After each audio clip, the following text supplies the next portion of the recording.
Class में ना mathematical तरीके से तो बता दिया गया था कि मैथमेटिकली अगर आप बात करोगे तो फिजिक्स सॉरी फ्लक्स की मैथमेटिकल डेफिनेशन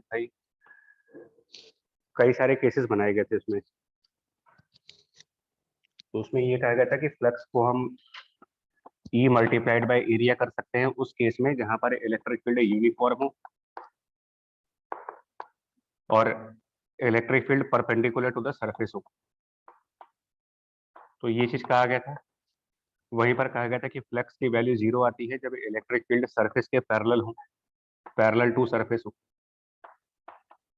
और बाकी केसेस में कहा गया था कि electric field E A into cos of theta, जब इलेक्ट्रिक फील्ड कुछ एंगल बनाए at some angle with surface. ये सब पिछली क्लास में हो चुका है काम।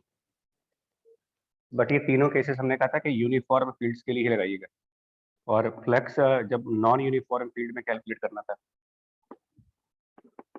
नॉन यूनिफॉर्म इलेक्ट्रिक फील्ड के अंदर, तो कहा गया था कि it is integral of E some differential area multiplied by cos theta. 2 examples इसके ऊपर हुए थे।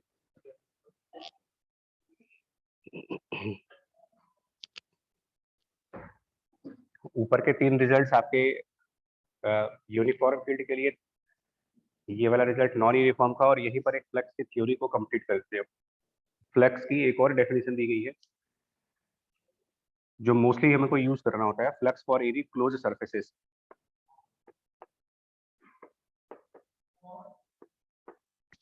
ये नहीं डिस्कस हुआ था, मतलब यहाँ तक तो पिछली क्लास में हो चुका है, ये नया है। That flux for any close surfaces, तो ये हमारा गॉस लॉ बन जाता है।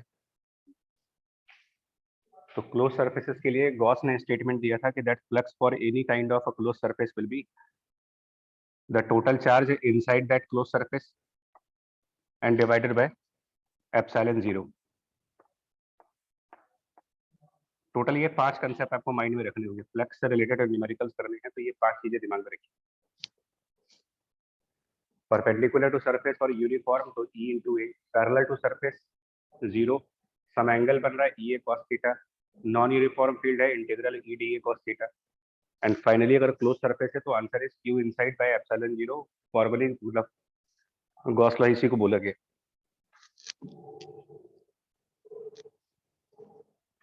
ठीक है, मतलब एक तरीके से फ्लक्स की शॉर्ट नोट्स कह सकते हैं कि फ्लक्स के न्यूमेरिकल करने का शॉर्ट नोट्स यही, बस इतने से हमारा न्यूमेरिकल हो जाते हैं। ठीक।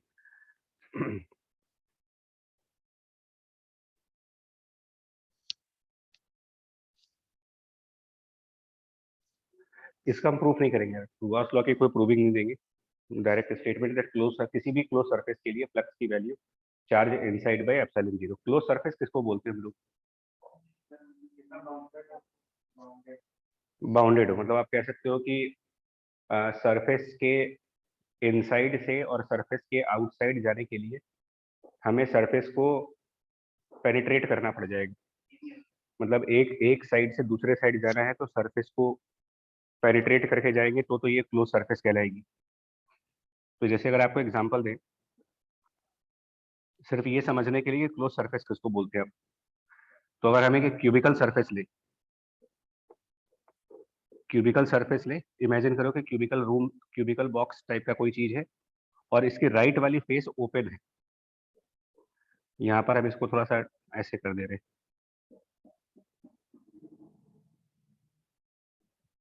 मतलब ये वाला साइड खुला हुआ है, एक एक एक फेस हमने इसका ओपन रखा हुआ है।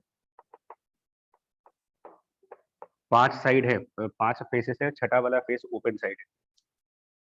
तो क्या इसको हम क्लोज सरफेस से डिक्लेयर करेंगे? नहीं करेंगे, बिकॉज अगर मान लो someone is inside this box और उसको बाहर जाना है बॉक्स के, तो एक खुला हुआ रास्ता जब मिल जाएगा उसको, तो फिर इसको आप क्या बोलोगे? ये ओपन सरफेस कहलाएगी। इनके लिए गॉस लॉ एप्लीकेबल नहीं है। मतलब उस सरफेस में कहीं भी अगर एक रास्ता खुला हुआ है जिससे कि अंदर से बाहर जा सकते हैं या बाहर से अंदर आ सकते हैं, तो ये ओपन सरफेस है, इनमें गॉस लॉ वैलिड नहीं है। ऐसे ही अगर मान लो आपसे कहा जाए कि ये हेमी स्फेरिकल सरफेस है, सरफेस हेमी स्फीयर के फॉर्म, जस्ट इतना ही है, only this much hemisphere, तो इसको क्लोज सरफेस कहे या ना कहे? नहीं कह सकते, क्योंकि अगर आप हेमी स्फीयर के इनसाइड किसी पॉइंट से और हेमीस्फीयर के बाहर के किसी पॉइंट पे जाना चाहते हैं, फ्रॉम इनसाइड टू आउटसाइड या आउटसाइड टू इनसाइड, तो इस सरफेस को क्रॉस किए बगैर जा नहीं सकते क्या? मतलब ये जो कर्व सरफेस है, इस कर्व सरफेस को बिना टच किए जा सकते? ये इधर से चले जाए खुला हुआ है, तो इधर से निकल जाएंगे तो हम इस हेमीस्फीयर के सरफेस को कहीं भी क्रॉस नहीं करेंगे। ये भी ओपन सरफेस है, इसमें भी गॉस लॉ वैलिड नहीं होगा। लेकिन अगर इसी हेमीस्फीयर में एक नीचे सर्कुलर सरफेस लगा करके इसको बंद कर दें, एक सर्कल नीचे अटैच कर दें, तो हेमीस्फेरिकल सरफेस और ये जो सर्कुलर सरफेस है, इन दोनों का जो कॉम्बिनेशन बनेगा उसको क्लोज कह सकते हो।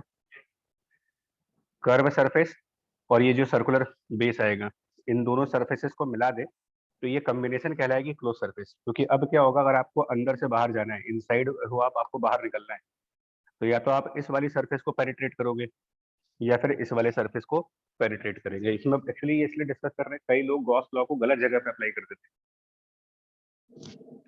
वो क्लोज सरफेस को प्रॉपरली समझते नहीं है, और उसके बाद क्या होता है कि जहां गॉस लॉ नहीं लगानी है वहां भी गॉस लॉ अप्लाई कर देते हैं। तो क्लोज सरफेसेस का मतलब होता है कि कई सारे सरफेस को कंबाइंड करके भी हम क्लोज कर सकते हैं। फॉर एग्जांपल हेमिस्फीयर में कर्व सरफेस और ये जो बेस है, इन दोनों का कॉम्बिनेशन मिला करके आप क्या कह सकते हो, कुछ भी हो। हाँ, पूरा स्फीयर है, मान कंप्लीट स्फीयर है, और उसमें एक नैरो सा होल है, छोटा सा, बहुत ही छोटा सा होल कह दो आप, टाइनी टाइप का होल कर दिए। अब इसके अंदर अगर हमने कोई चार्ज क्यू रखा मान लो, और आपसे कहे कि इस सरफेस का फ्लक्स कितना होगा, तो हम गॉस लॉ से तो नहीं बता पाएंगे। क्योंकि अगर एक मतलब पिन साइज का भी अगर होल है उसमें, तो ये रास्ता खुला हुआ माना जाता है। ऐसे में हम इसी खुले हुए रास्ते से बाहर निकल सकते हैं। तो ये ओपन सरफेस कहलाएगी, गॉस लॉ यहाँ पर भी वैलिड नहीं होगा। कंप्लीटली क्लोज मतलब आउटसाइड से इनसाइड जाना हो तो उस ऑब्जेक्ट के किसी भी एक सरफेस को बिना क्रॉस किए नहीं जा सकते आप। नहीं, ये गॉस के डेरिवेशन में है एक्चुअली। ये जो चीज है वो गॉस के डेरिवेशन से निकल के आई, जब इसका प्रूफ करते हैं तो वहां पर सॉलिड एंगल के प्रूफ आते हैं उसमें। तो वो फॉर्मल प्रूफ जो है मैथमेटिकल, उसमें ये चीज बताई गई थी कि अगर थोड़ा भी ओपन सरफेस होगा तो ये चीज रिजल्ट वैलिड नहीं होगी। तो पहला पॉइंट मेरा यही है कि आप क्लोज सरफेस में कोई गलती ना करना। क्लोज सरफेस का मतलब क्लियर होना चाहिए, हर तरफ से बंद हो, और तभी हम गॉस लॉ लगाएंगे। और अगर जहां पर क्लोज सरफेस नहीं है, जहां पर गॉस लॉ यूज नहीं कर पा रहे हो आप, तो वहां पर फ्लक्स कैलकुलेट करने के लिए या तो ये वाला मेथड काम करेगा। मतलब ये जो ऊपर के चार रिजल्ट्स आप देख रहे हो, first second third and fourth, ये बेसिकली हम ओपन सर्फेसिस के लिए लगाते हैं। और अगर क्लोज है तो क्लोज के लिए फ्लक्स को हम इन मेथड से कैलकुलेट नहीं करते। क्लोज के लिए तो डायरेक्टली आप ये देखोगे उसके इनसाइड कितना चार्ज है divided by epsilon zero, right. और एक लास्ट पॉइंट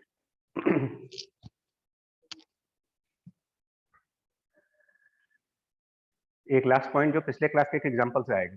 लास्ट क्लास में हम लोगों ने एक क्यूब का एग्जांपल चूज किया था, उसको जरा पलट के देखो आप। क्यूब का एग्जांपल दिया था और यूनिफॉर्म इलेक्ट्रिक फील्ड के अंदर दिया था उसको। क्यूब का example in the uniform electric field, उसके हर एक सरफेस के अलग अलग फ्लक्स निकाल करके टोटल जब निकाला था, टोटल मतलब उस क्यूब के सारे 6 फेसेस की फ्लक्स का टोटल जीरो आया था वो।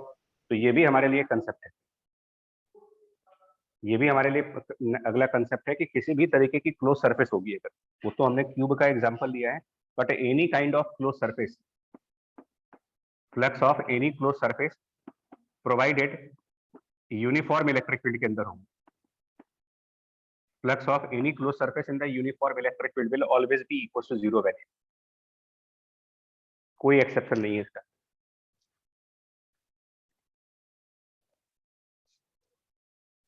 किसी भी तरीके की क्लोज सरफेस हो, रेगुलर सरफेस हो, इरेगुलर सरफेस हो, बट कंडीशन ये है कि इलेक्ट्रिक फील्ड यूनिफॉर्म है, तो वहां पर उसका टोटल फ्लक्स डायरेक्ट जीरो बोल सकते हैं। ये भी एक तरीके का गॉस लॉ ही है।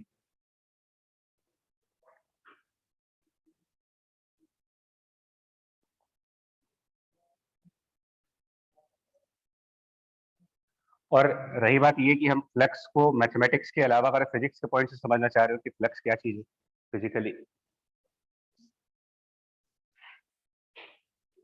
तो ये बेसिकली एक इलेक्ट्रिक फील्ड लाइन किसी सरफेस को जब क्रॉस कर रही होती है तो उसको विजुअलाइज करने का कंसेप्ट है सिर्फ ये। मतलब कि अगर आपसे कहा जाए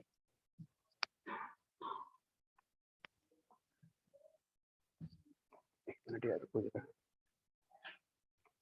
मान लो आपसे कहा जाए कि कहीं पर हमने कोई एक सरफेस लिया, नॉर्मल रेक्टेंगुलर सरफेस, इसके लिए गॉस लॉ लगेगा कि नहीं लगेगा? सिंपल एक सिंगल रेक्टेंगुलर सरफेस है, नहीं लगेगा। मतलब अगर आपको इस साइड से इस साइड जाना है तो क्या जरूरी है कि इसी रास्ते से जाओगे? दाएं बाएं कहीं यहाँ से निकल जाओ, बिना सरफेस को क्रॉस किए जा सकते हैं, तो यहाँ तो गॉस लॉ लगेगा नहीं।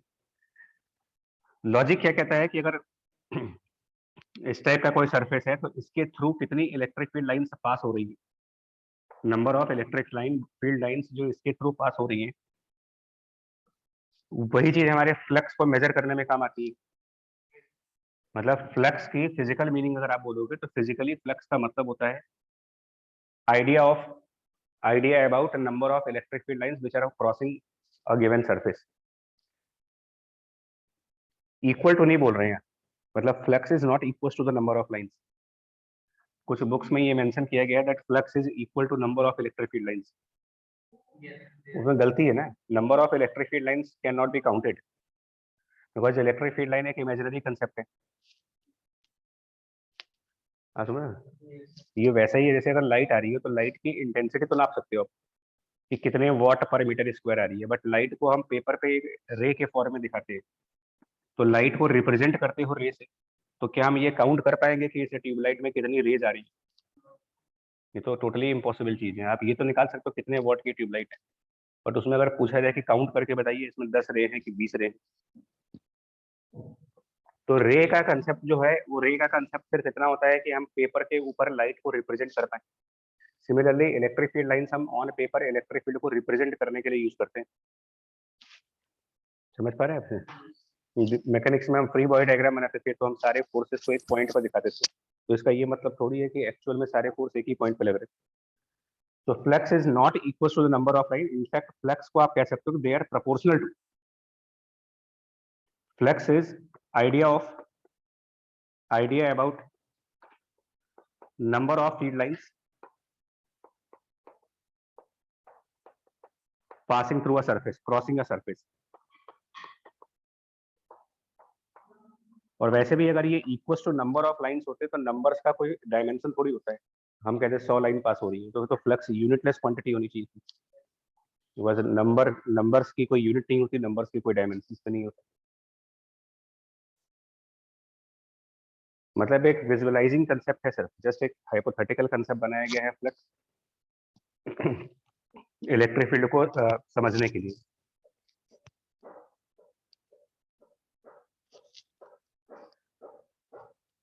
और क्लोज सरफेसेस के टाइम पर क्या होता है, मतलब जैसे अगर क्लोज सरफेसेस की बात करें, किसी भी टाइप का रेगुलर या इरेगुलर क्लोज सरफेस,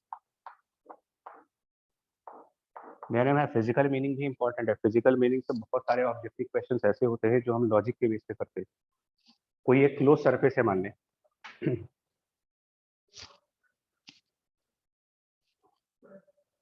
ठीक है, एंड देन वो किसी ऐसी जगह पे है जहां पर इलेक्ट्रिक फील्ड एग्जिस्ट कर रही हो, एक ऐसी प्लेस पर रखा जाए जहां पर पहले से कोई इलेक्ट्रिक फील्ड है। तो ऐसे में कुछ लाइंस यहाँ पर ऐसी भी हैं, देखो इधर कुछ लाइंस ऐसी भी होंगी जो हमारे इस क्लोज सरफेस के इनसाइड जाएंगी, मतलब बाहर से सरफेस के अंदर जा रही, from outside to inside the surface कुछ इलेक्ट्रिक फील्ड लाइंस एंटर करेंगी। तो यहाँ पर कन्वेंशनली ये कहा जाता है कि जो फील्ड लाइन से किसी क्लोज सरफेस के अंदर जाए, जब कोई electric field line close surface के अंदर जाए तो बाय कन्वेंशन हम ये कहते हैं कि यहाँ पर नेगेटिव फ्लक्स। और कहीं पर अगर इलेक्ट्रिक फील्ड की लाइंस किसी क्लोज सरफेस से बाहर आ रही हो, coming out of a close surface, तो ये बाय कन्वेंशन कहा जाता है कि this is a positive flux. Negative flux means field lines are entering. देखिए एक बार सुनो पहले, नेगेटिव और पॉजिटिव फ्लक्स का जो कंसेप्ट है वो क्लोज सरफेसेस के लिए है सर। नेगेटिव पॉजिटिव फ्लक्स का कंसेप्ट ओपन सरफेसेस में बता नहीं सकते आप, क्योंकि ओपन सरफेस में हम ये नहीं कह सकते कि इनसाइड आ रहे हैं या आउटसाइड जा रहे हो। इन और आउट की डेफिनेशन तो तब होगी जब कोई चीज पहले से बंद हो। तो हम एक पार्क में टहल रहे हैं, पार्क एक ओपन स्पेस है, तो उसमें हम क्या बोलेंगे, we are inside the park और आउटसाइड द पार्क? कभी ऐसा स्टेटमेंट तो अंग्रेजी में भी नहीं सुना होगा कि we are walking inside the park. English के हिसाब से वैलिड नहीं है, outside the park, but we are sitting inside the room valid है, बिकॉज रूम चारों साइड से क्लोज है, बंद हो जाए। तो इन और आउट की डेफिनेशन ही क्लोज सरफेस के लिए। और इसीलिए नेगेटिव पॉजिटिव फ्लक्स का भी कंसेप्ट ओपन सर्फेसेस के लिए नहीं है, it is only for the close surfaces. और उसका रूल यही है, when field lines goes inside negative flux and the field lines coming outside positive flux. और ये मैं फिर बोल रहा हूँ, यहाँ पर कोई भी एग्जैक्टली ये काउंट करके नहीं बता पाएगा कितनी लाइंस गई।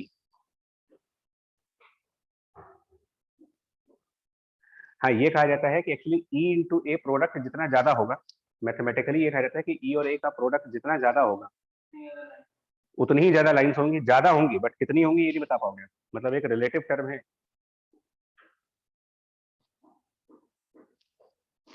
ठीक है तक। और ये क्यों कह रहे हैं कि यूनिफॉर्म इलेक्ट्रिक फील्ड में आंसर 0 आएगा? यूनिफॉर्म इलेक्ट्रिक फील्ड लाइन से पैरेलल लाइन के थ्रू दिखाई जाती है। तो अगर हम इलेक्ट्रिक फील्ड की लाइन से पैरेलल ड्रॉ करें, पैरेलल इलेक्ट्रिक फील्ड लाइन, और उसके अंदर ऐसा ही इरेगुलर सरफेस बनाओ आप, तो क्या ये क्लियर नहीं हो रहा है कि जितनी लाइन सरफेस में एंटर कर रही है, मतलब जितनी लाइन से इनसाइड जा रही है, उतनी ही लाइंस बाहर भी जाएंगी। तो नेट फ्लक्स इसीलिए यहाँ पर बोला जा रहा है कि यूनिफॉर्म फील्ड के अंदर किसी भी क्लोज सरफेस के लिए 0 फ्लक्स आएगा। इसका ये मतलब नहीं हुआ, फ्लक्स 0 आने का ये मतलब नहीं हुआ कि उस सरफेस के छोटे छोटे एलिमेंट्स पर भी 0 फ्लक्स है। अगर आप इस सरफेस के कई सारे डिफरेंशियल पार्ट्स में डिवाइड करें, यहाँ पर एक एरिया डेल्टा ए1 ले लें, यहाँ पर एक एरिया डेल्टा ए2 ले लें, तो इंडिविजुअली डेल्टा ए1 एरिया के लिए नेगेटिव फ्लक्स है, इंडिविजुअली डेल्टा ए2 एरिया के लिए नेगेटिव फ्लक्स है। इधर की तरफ कोई एरिया चूज कर लेंगे डेल्टा ए3, तो हम कहेंगे फॉर डेल्टा ए3 area there is a positive flux. और इन सबका जब समेशन करेंगे तो वो वैल्यू कितनी आएगी? 0 आएगी। Means flux for close surface in the uniform electric field 0 होने का मतलब ये समेशन है। उस सरफेस के हर एक छोटे छोटे एरिया का फ्लक्स निकालेंगे, तो कुछ एरियाज पर नेगेटिव फ्लक्स आएंगी, कुछ एरियाज पर पॉजिटिव फ्लक्स आएंगी, और कंबाइंड होकर के वो पूरी वैल्यू कितनी बनेगी? हाँ, 0। आप पिछले क्यूब के एग्जांपल में भी देख सकते हो, क्यूब के एक सरफेस के लिए नेगेटिव फ्लक्स आया था और क्यूब के एक सरफेस के लिए पॉजिटिव फ्लक्स आया था।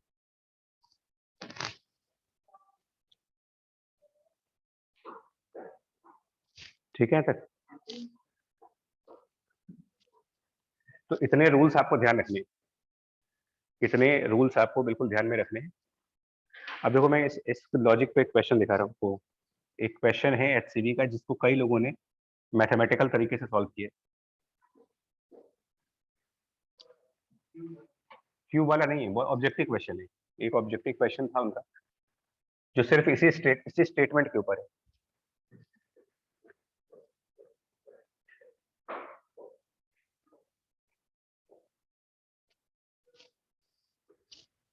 ठीक है।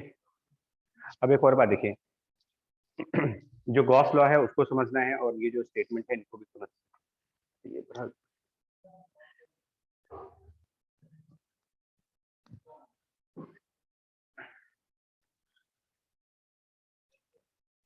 ये एक क्वेश्चन देखो आप,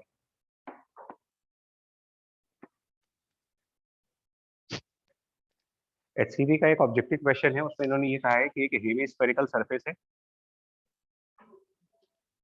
surface is hemisphere,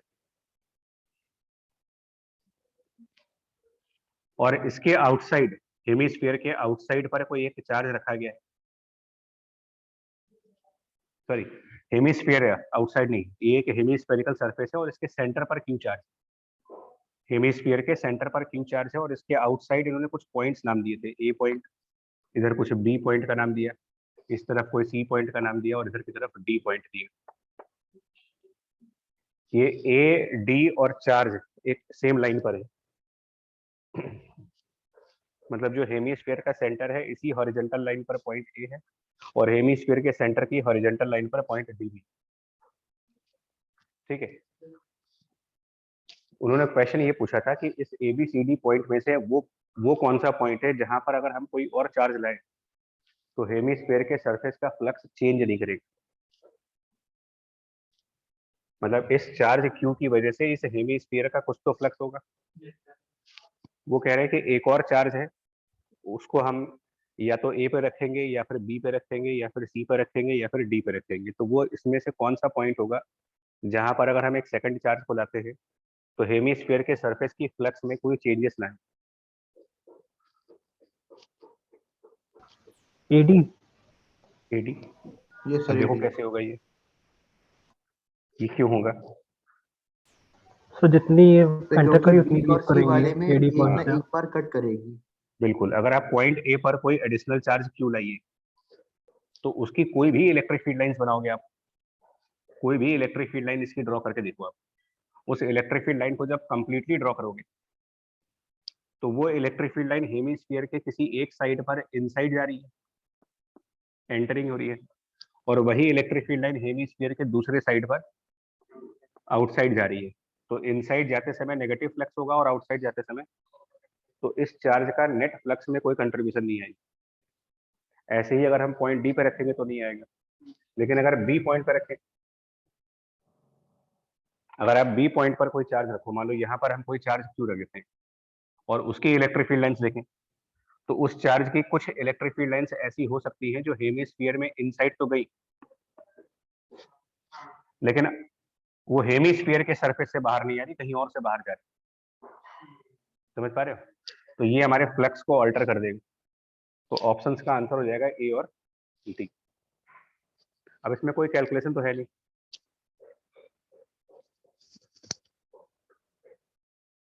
point A और पॉइंट डी ऐसे पॉइंट्स हैं जहां पर अगर कोई भी चार्ज रखा जाएगा तो उसकी इलेक्ट्रिक फील्ड लाइंस ड्रॉ करने पर वो उसी हेमिस्फीयर के एक साइड से अंदर जाएंगी और उसी हेमिस्फीयर के दूसरे साइड से बाहर निकल जाएंगी। अगर हेमिस्फीयर क्लोज होता तो कहीं भी चार्ज रख सकते थे। तब अलग बात हो जाती, तब गॉस लॉ होता है। यही तो समझना है हमको कि कहाँ पर हम अपनी रीजनिंग गॉस लॉ से देंगे और कहाँ पर हम अपनी रीजनिंग फ्लक्स के फिजिकल अंडरस्टैंडिंग पर देंगे। तो यहाँ पर गॉस लॉ के एप्लीकेशन नहीं हो सकता, यहाँ गॉस लॉ का यूज नहीं कर पाएंगे ना, क्योंकि हेमिस्फीयर क्लोज नहीं है।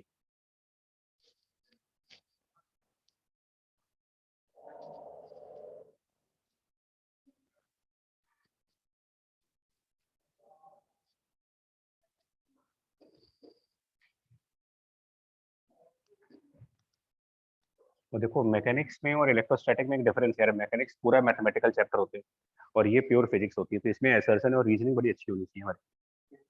मतलब आप यहाँ पर प्योर एक्चुअल फिजिक्स यही है, मैकेनिक्स में तो हम कुछ भी एक्सप्लेन कर देते।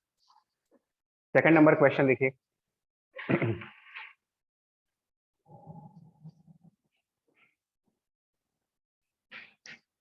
सेकंड नंबर क्वेश्चन ये है, there is a hemispherical surface, consider hemispherical surface of radius are.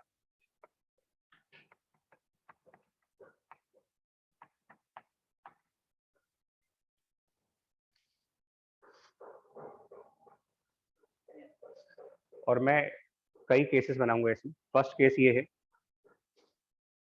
hemispherical surface है, the first case is that electric field lines are vertically upward, there is a uniform electric field vertically upward.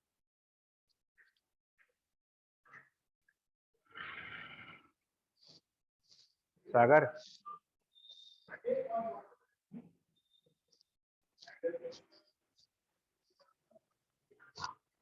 गगन, सूखा कपड़ा लाओ, बहुत गीला है, board सूखने में time लग रहा है। कितना फ्लक्स आएगा हेमिस्फीयर का? तो कैसे? आप इस लाइन को, किसी भी एक लाइन को आगे बढ़ा कर देख लो, ये लाइन उस सरफेस को दो बार कट करेगी, एक बार यहाँ कट करेगी, एक बार यहाँ। यहाँ से वो बाहर जा रही है, यहाँ से वो अंदर जा रही है। कोई भी लाइन के साथ देख सकते हो, किसी भी लाइन को, तो आप बिना कैलकुलेशन के बोल सकते हो कि फ्लक्स जीरो आएगा। बट यहीं पर अगर हमारा सिचुएशन बदल दो आप, दैट हेमिस्फीयर है but electric field lines horizontal side से आ रही, इलेक्ट्रिक फील्ड हॉरिजॉन्टल साइड पर, और आगे आपको समझ सकते हो कि अगर इलेक्ट्रिक फील्ड हम किसी एंगल पर रख देंगे तो उसके दो कंपोनेंट्स हो जाएंगे। इस केस में यूनिफॉर्म इलेक्ट्रिक फील्ड लाइन इस तरीके की है, तो अब इसमें से कोई भी एक लाइन बना के देखो आप, कोई भी एक लाइन, वो हेमिस्फीयर के अंदर ही जा रही है। हालांकि यहाँ इन और आउट का कोई मतलब नहीं है एक्चुअल में, क्योंकि क्लोज सरफेस नहीं है, क्लोज सरफेस नहीं है, तो नथिंग, मतलब इनसाइड आउटसाइड का कोई लॉजिक नहीं बनता। आंसर क्या आएगा इसका? रेडियस आर है इसकी, hemisphere A B. 2 pi R square.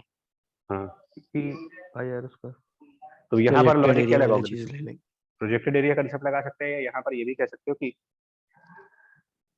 ये अभी क्लोज सरफेस तो है नहीं, बट अगर हम यहाँ पर एक सर्कुलर सरफेस इमेजिन कर लें, एक सर्कुलर सरफेस, और इसको कहते हैं this is our surface number 2 and hemisphere is surface number 1।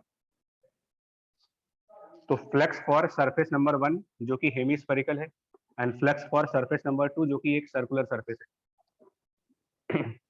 Now it is close, और क्लोज सरफेस है, यूनिफॉर्म इलेक्ट्रिक फील्ड है, तो टोटल वैल्यू क्या बनेगी? Total value total 0। यूनिफॉर्म दूसरा रीजन चल रहा है, गॉस बन गया यहाँ पर।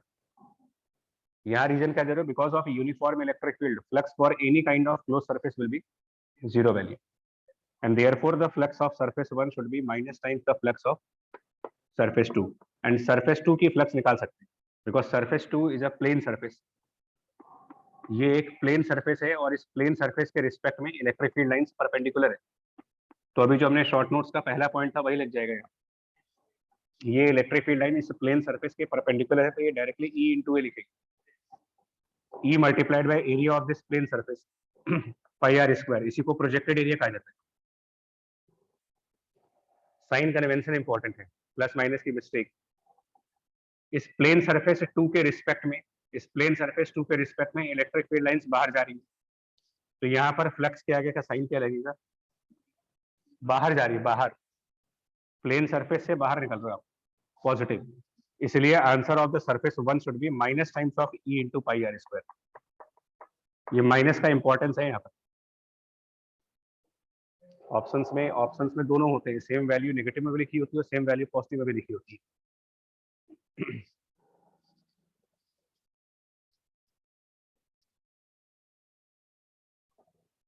अभी जैसे तुम लोगों ने आंसर दिया था E into pi R square, तो जो जिन लोगों ने भी आंसर दिया उन्होंने माइनस नहीं बोला था अभी आंसर में से।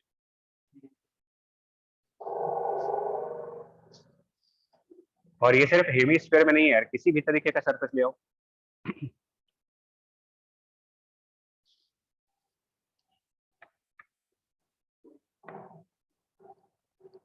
फॉर एग्जाम्पल कि अगर हम ये कह दें कि हमारे पास एक इस टाइप की पैराबोलिक सरफेस है,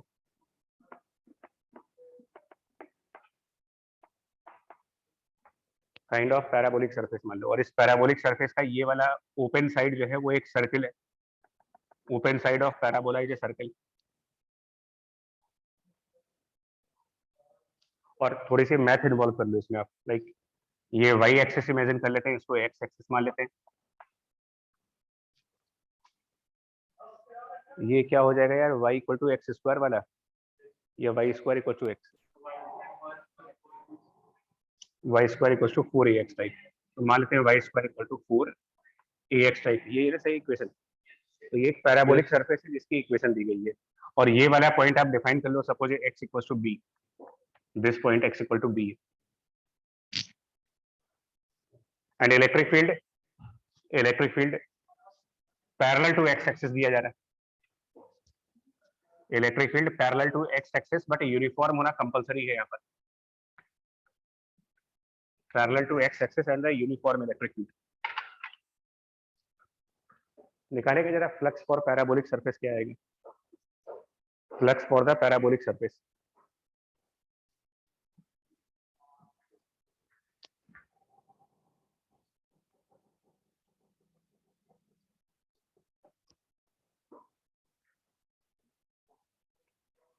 sir E pi 4ab। Minus बताओ भैया, भाई माइनस से फंस जाओ माइनस आएगा। तो।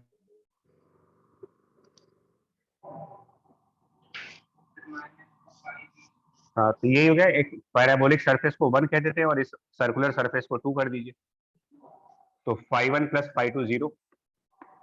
रीजनिंग क्या हो गया इसका? φ1 प्लस φ2 के 0 होने का रीजन, φ2 का भी बताया था सर टोटल का। Close surface in the uniform electric field. Reason ये है।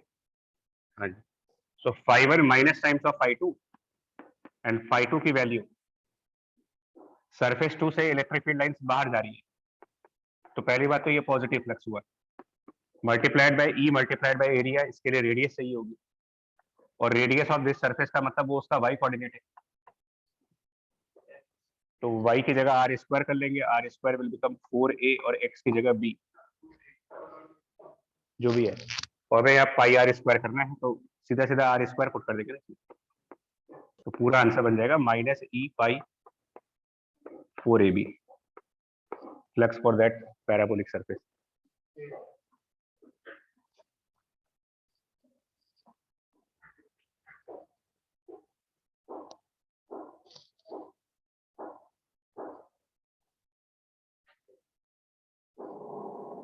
ठीक है,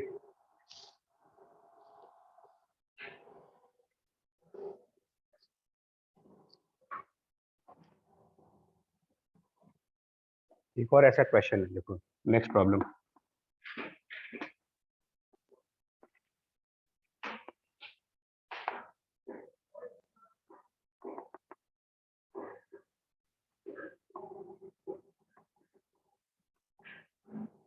ये एक स्क्वायर बेस पिरामिड है, स्क्वायर बेस पिरामिड मान लें इसको,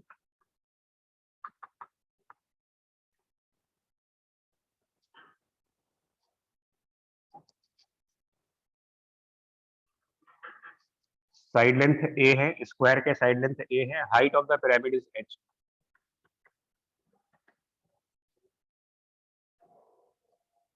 height of this pyramid h है and electric field lines uniform and vertically upward,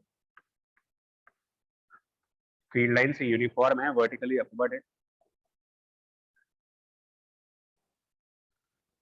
flux for this slanted face निकालना है आपको, flux for one slanted face,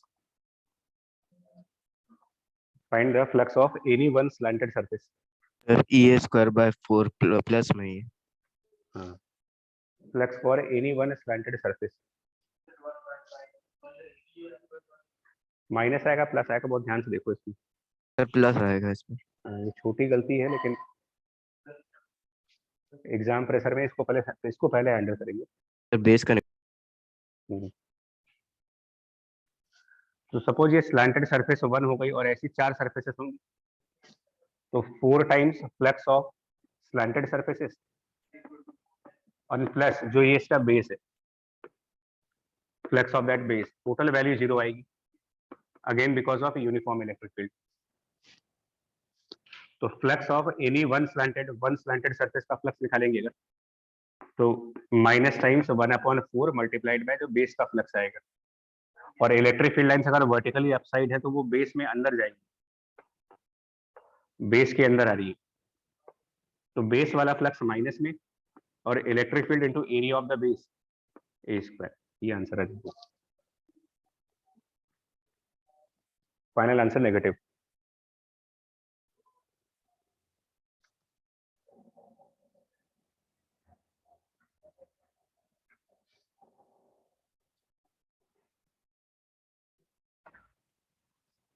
है इसको, चलिए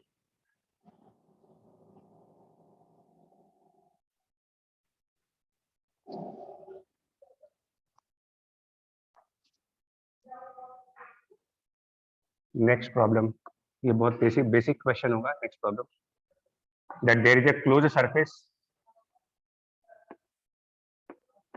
inside which there is a charge plus of q1 minus of q2 and outside is q3।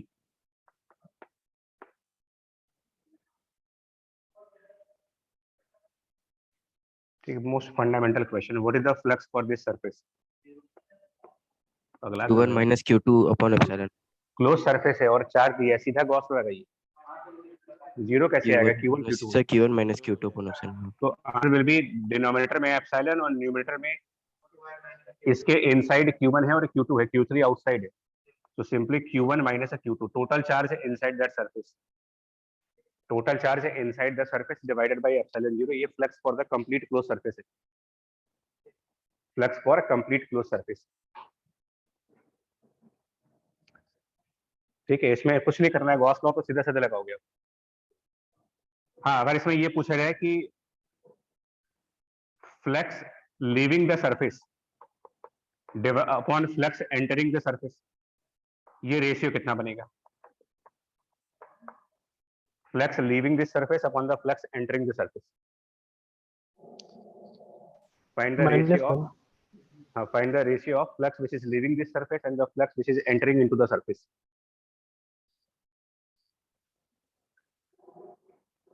Leaving मतलब जो इससे बाहर जाए, तो वो इलेक्ट्रिक फील्ड लाइंस के बारे में सोचिए। पॉजिटिव चार्ज जो होगा, ये जो पॉजिटिव चार्ज है, इससे जो भी इलेक्ट्रिक फील्ड लाइन निकलेगी, रिकॉल करिए, पॉजिटिव चार्ज की electric field line radially outward होती है, तो जो भी इलेक्ट्रिक फील्ड लाइन सिर्फ इस प्लस चार्ज की वजह से आएंगी, वो सब इस क्लोज सरफेस से बाहर निकलेगी। तो flux leaving will be Q1/ε0। ये जो फ्लक्स है, ये टोटल निकालते हो आप, लीविंग और एंटरिंग का रिजल्टेंट। बट अगर हमसे सिर्फ ये पूछा जाए कितना फ्लक्स बाहर जा रहा है इससे, तो जो अंदर पॉजिटिव चार्ज है उससे फ्लक्स बाहर निकलेगा।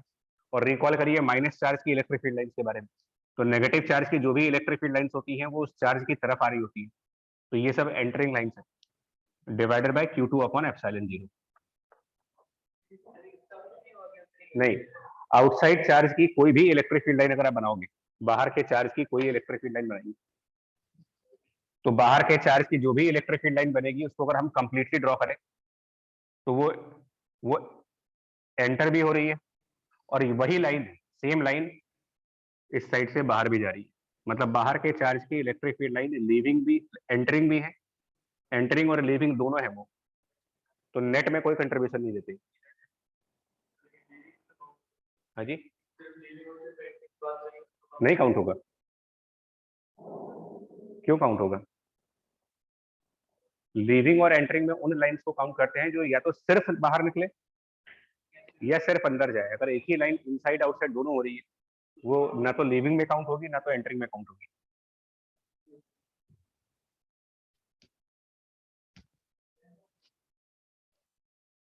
भाई हमने लीविंग द सरफेस कहा है ना, तो सरफेस की डेफिनेशन कहां पर है इसकी? आप किस चीज को सरफेस बोलोगे? क्या इधर वाला पार्ट सरफेस है, इधर वाला पार्ट सरफेस नहीं है? सरफेस तो यहां से यहां तक पूरा है, तो लीविंग द सरफेस का मतलब पूरे सरफेस से जो निकल के जाए, उसमें बाहर के चार्ज का कोई कंट्रीब्यूशन नहीं।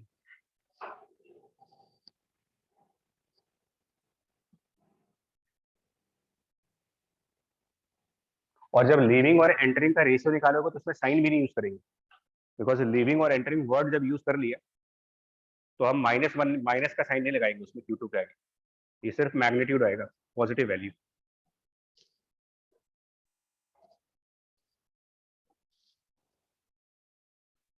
ठीक है, और कुछ बेसिक लेवल क्वेश्चन पहले कराते हैं, उसके बाद आगे बढ़ेंगे।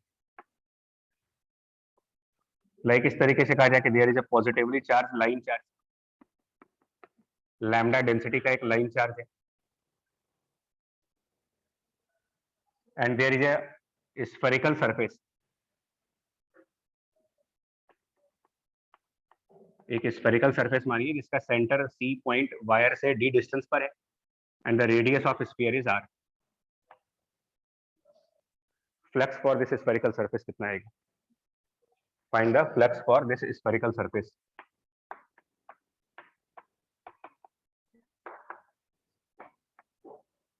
मतलब क्वेश्चन देखते ही समझ जाना, जहां चार्ज गिवन है इसका मतलब गॉस लॉ यूज होने वाला है इस पर। और इसमें वो वाला फॉर्मूला नहीं लगाना आपको, E × A वाला या E dA cos थीटा, वो सब नहीं करना। आप सिर्फ ये देख के बताओ कि इस स्फीयर के अंदर कितना चार्ज है।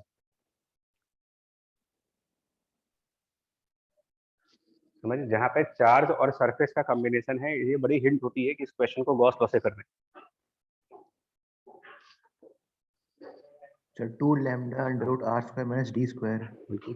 ये इनसाइड वाली लेंथ निकाल लो आप, जितनी लेंथ वायर की स्फीयर के अंदर होगी, फिर वही चार्ज तो इनसाइड है, तो ये लेंथ तो हम उससे निकालेंगे थोड़ा मैथ लगा करके, पाइथागोरस थ्योरम से। बिकॉज ये रेडियस r होगा, तो ये half length √r² - d², total length जो अंदर होगी वो 2 times √r² - d² inside length multiplied by इसमें लैम्डा करेंगे, चार्ज हो गया, और डिवाइडेड बाय एप्सिलॉन। कुछ नहीं करना इसके अलावा। ऑब्वियसली अगर हमारा स्फेरिकल सरफेस ऐसे होता, मान लो बाहर होता है, तो वायर यहाँ होता और सरफेस यहाँ होती, मतलब वायर सरफेस को क्रॉस नहीं कर रहा है। तो फॉर दिस सरफेस अगर फ्लक्स पूछते हैं आपसे कि फ्लक्स फॉर दिस सरफेस, 0 आ जाएगा 0. बस। कोई भी चार्ज सरफेस के अंदर नहीं जा रहा है।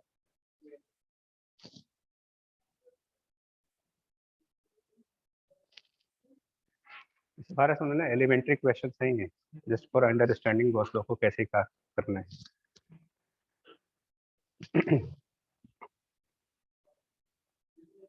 थोड़े और से क्वेश्चन देखो अब गॉस लॉ के ऊपर, कुछ और क्वेश्चन, जैसे एक ये भी बड़ा कॉमन क्वेश्चन है ये सब, कि अगेन हेमीस्फीयर दिया गया हो, at the center of hemisphere there is a q charge center of hemisphere पे, और what is flux for this hemisphere, flux for this hemisphere centre, उसके सेंटर पे है q चार्ज।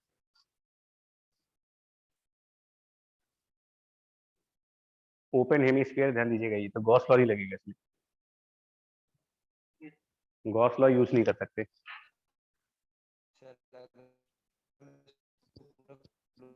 सर पूरे स्क्वायर का निकाल के आधा कर देंगे। बिल्कुल Q/2 एप्सिलॉन नॉट आ जाएगा उस हिसाब से। बिल्कुल सिमेट्री का कंसेप्ट होता है इसमें, इसमें सिमेट्रिकल कंसेप्ट लगाते हैं, because this hemisphere can not be used for Gauss law.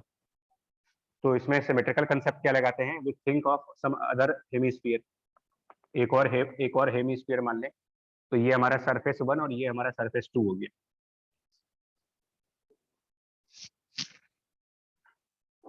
और दोनों को मिला करके क्या आंसर कहोगे, मतलब flux for one surface plus flux for the second surface मिला देंगे, तो ये तो पूरा क्लोज सरफेस हो गया। इसके लिए गॉस लॉ लगा सकते हैं, Q/ε0। और फ्लक्स की फिजिकल मीनिंग पे जाइए, फ्लक्स की फिजिकल मीनिंग होती है visualization of number of electric field lines. तो अगर पॉइंट चार्ज सेंटर पे है और इसकी इलेक्ट्रिक फील्ड लाइंस बनाएंगे radially outward, point charge center पे है, इसकी electric field lines radially outward बनाएंगे, तो सिमेट्री से आप ये नहीं कह सकते हो कि जितनी भी आप लाइंस बनाओगे उसमें से बराबर बराबर लाइंस 1 और 2 से निकलेंगी। लाइंस आप चाहे 10 बनाइए चाहे 100 बनाइए, जितनी भी बनाओगे हाफ लाइंस 1 से जाएंगी, हाफ लाइंस 2 से जाएंगी। तो because of symmetry φ1 and φ2 are equal and therefore 1 for any half surface answer will be Q/2, मतलब φ1 φ2 इक्वल है because of the symmetrical location. नहीं है सुंदर, इसको वैसे नहीं कर सकते जैसे हम लोग सरफेस मार करके एक फीट वाला। हाँ उससे कर सकते हैं। ये पहले ये आंसर आया, ये तो समझ में आया आपको। दूसरा लॉजिक देखो, जो दूसरा लॉजिक, कई सारे लोग इस लॉजिक को भी लगाते हैं कि हेमिस्फेरिकल सरफेस 1 उसके सेंटर पे Q चार्ज, ठीक है। देखो ये बहुत सारे लोग इसके बारे में सोचते हैं कि हम ऐसे भी कर सकते हैं। देखो क्या, कि हम यहाँ पर एक सर्कुलर सरफेस इमेजिन कर लें, मान लिया जाए एक सर्कुलर सरफेस 2 मान लो आप, तो now it is a close surface, हो गया क्लोज। क्या लिखेंगे φ1 + φ2 को, क्यों नहीं, अरे भाई तुम फिर गलती कर रहे हो। क्लोज सरफेसेस और चार्ज का जो कॉम्बिनेशन है उसमें गॉस लॉ लगाइए। इस चार्ज को क्या बोलोगे, ये इनसाइड द सरफेस है या outside the surface, on the surface है, गॉस लॉ वैलिड ही नहीं होगा। इस केस में Gauss law can not B use because the charge is present on the surface, ना तो वो इन है ना तो वो आउट है। तो ये एक लिमिटेशन भी कह सकते हो कि गॉस लॉ इस टाइप के क्लोज सरफेसेस में नहीं लगा सकते जहां पर चार्ज ऑन सरफेस हो, या तो वो अंदर रहे सरफेस के या बाहर रहे।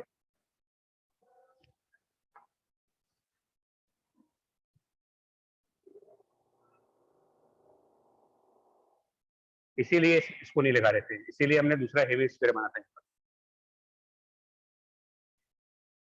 क्लियर हुआ, ये लिमिटेशन ध्यान रखिएगा। मतलब गॉस लॉ यूज करते समय आप कोई ऐसा सरफेस ना सोच लो, ऐसा कोई सरफेस आपके दिमाग में अगर आ रहा है, भाई सरफेसेस तो बहुत सारे माइंड में आएंगे, बट अगर कोई ऐसा सरफेस माइंड में आ चुका है जिसके लिए चार्ज प्रेजेंट ऑन सरफेस हो गया, गॉस लॉ नहीं लगेगा।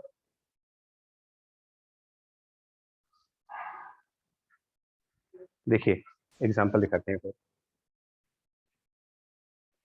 पर उसके पहले मेरे को एक और आंसर देना है यार, एग्जांपल तो करोगे उसके पहले।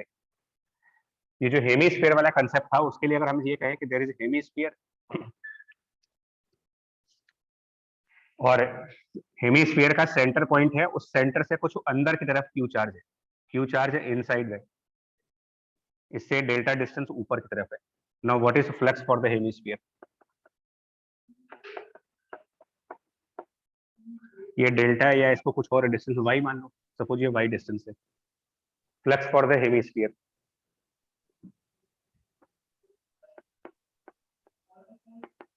Sir q/2 epsilon not. नहीं,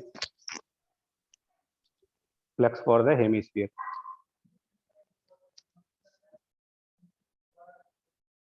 ठीक है। रीजनिंग देखना, जो गलतियां होती हैं वो समझो पहले। फर्स्ट थॉट मन में तो यही आएगा कि एक और हेमीस्फीयर अटैच कर दे। पहला थॉट आएगा कि एक और हेमीस्फीयर अटैच करें, ये 1 और ये 2 और φ1 plus φ2 as per Gauss law ये q/ε0 रहेगा, कोई दिक्कत नहीं है इसमें।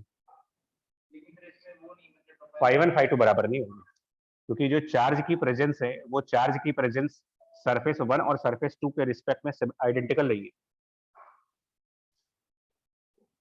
चार्ज सरफेस 1 के ज्यादा नियर है और सरफेस 2 से उसका डिस्टेंस ज्यादा हो रहा है, तो सिमेट्री ना होने की वजह से φ1 can not be equal to φ2। तो इस मेथड से आंसर तो नहीं आएगा।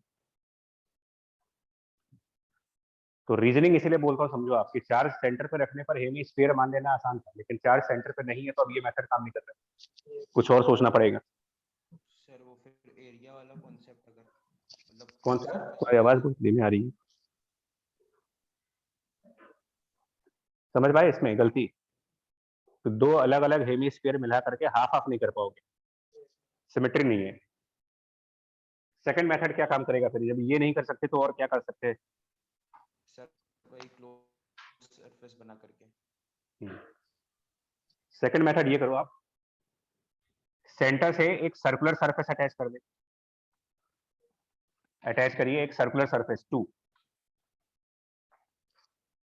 अब यहां ये काम करेंगे, पिछले वाले में ये नहीं कर पा रहे थे, पिछले वाले में ये वाला सरफेस इसलिए नहीं अटैच कर पा रहे थे क्योंकि चार्ज ऑन सरफेस हो जा रहा था। अब तो कर सकते हो, अब तो ऑन सरफेस नहीं है, तो अब φ1 प्लस φ2 क्या होगा? तो नाउ φ1 प्लस φ2 बराबर अगेन q/ε0 गॉस लॉ से।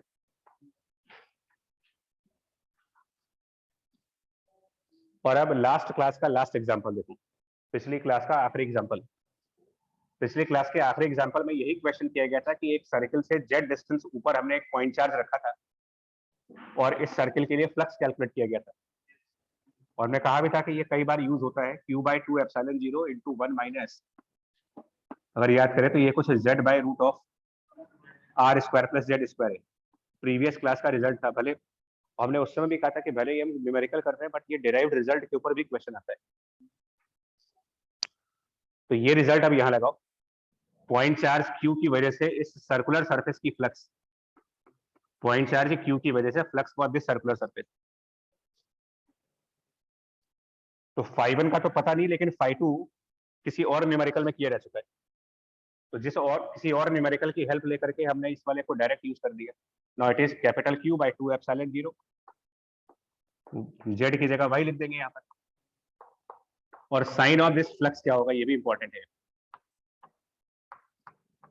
सरफेस 2 के लिए फ्लक्स का साइन पॉजिटिव है या सरफेस 2 के लिए फ्लक्स का साइन नेगेटिव है, तो उसके लिए अंदर वाले चार्ज की इलेक्ट्रिक फील्ड लाइंस ड्रॉ करिए। अंदर वाले चार्ज की इलेक्ट्रिक फील्ड लाइंस जब ड्रॉ करेंगे तो वो सरफेस 2 से बाहर निकल रही है, पॉजिटिव रहे। सरफेस 2 से बाहर आ रही है उसकी इलेक्ट्रिक फील्ड लाइन, यानी सरफेस 2 का फ्लक्स पॉजिटिव है। अब अपना φ1 निकाल सकते हो कितना आएगा।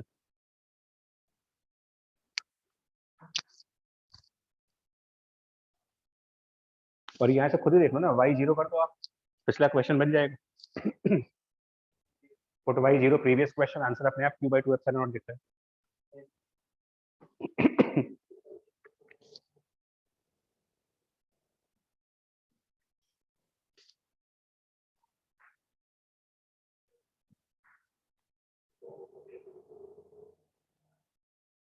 सर वो नीचे वाई स्क्वायर होगा ना? अरे वो जेड स्क्वायर गलत हो गया है। फॉर्मूला दिमाग में चल रहा था, वो जेड की जगह वाई लिख दीजिए। तो इसीलिए बोल रहा हूँ इस क्वेश्चन को याद रखो, इसका बहुत एप्लीकेशन है मॉडर्न फिजिक्स में, ऑप्टिक्स में, हर जगह इस टाइप के न्यूमेरिकल का यूज करते हैं हम लोग, राइट। अगला देखिए,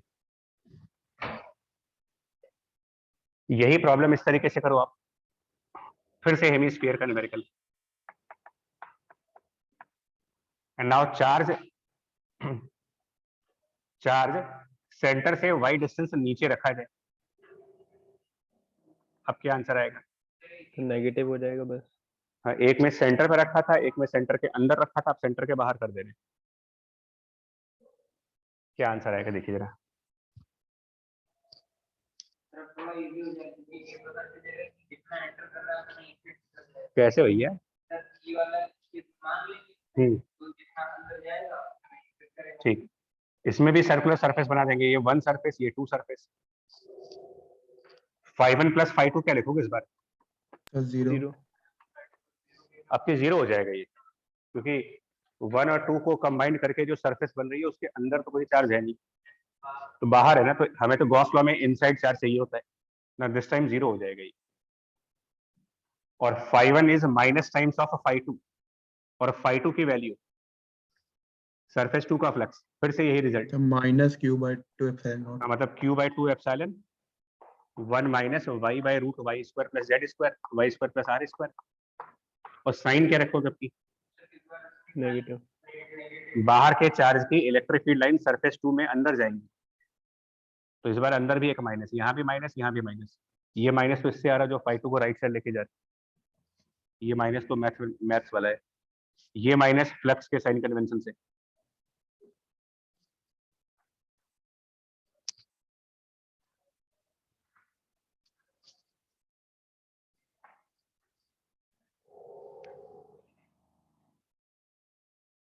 ठीक है, हटाते हैं ना, यहीं पर एक और क्वेश्चन, फिर अगेन हेमिस्फीयर का ही question, hemisphere of this radius R, but अब की बार हेमिस्फीयर से एक लाइन चार्ज पास करा रहे हैं, लैम्डा डेंसिटी का इनफाइनाइट लाइन चार्ज, मतलब top end going to infinity, line charge की ऊपर वाली एंड इन्फिनिटी पे जाती। बताए flux for the hemisphere, find the flux for hemisphere. Start center से होगा। हाँ, वायर सेंटर से स्टार्ट हो रहा है और इन्फिनिटी तक जा रहा है, लैम्डा इसका चार्ज पर यूनिट लेंथ है, तो इस हेमिस्फीयर के लिए फ्लक्स की value, flux for this hemispherical surface.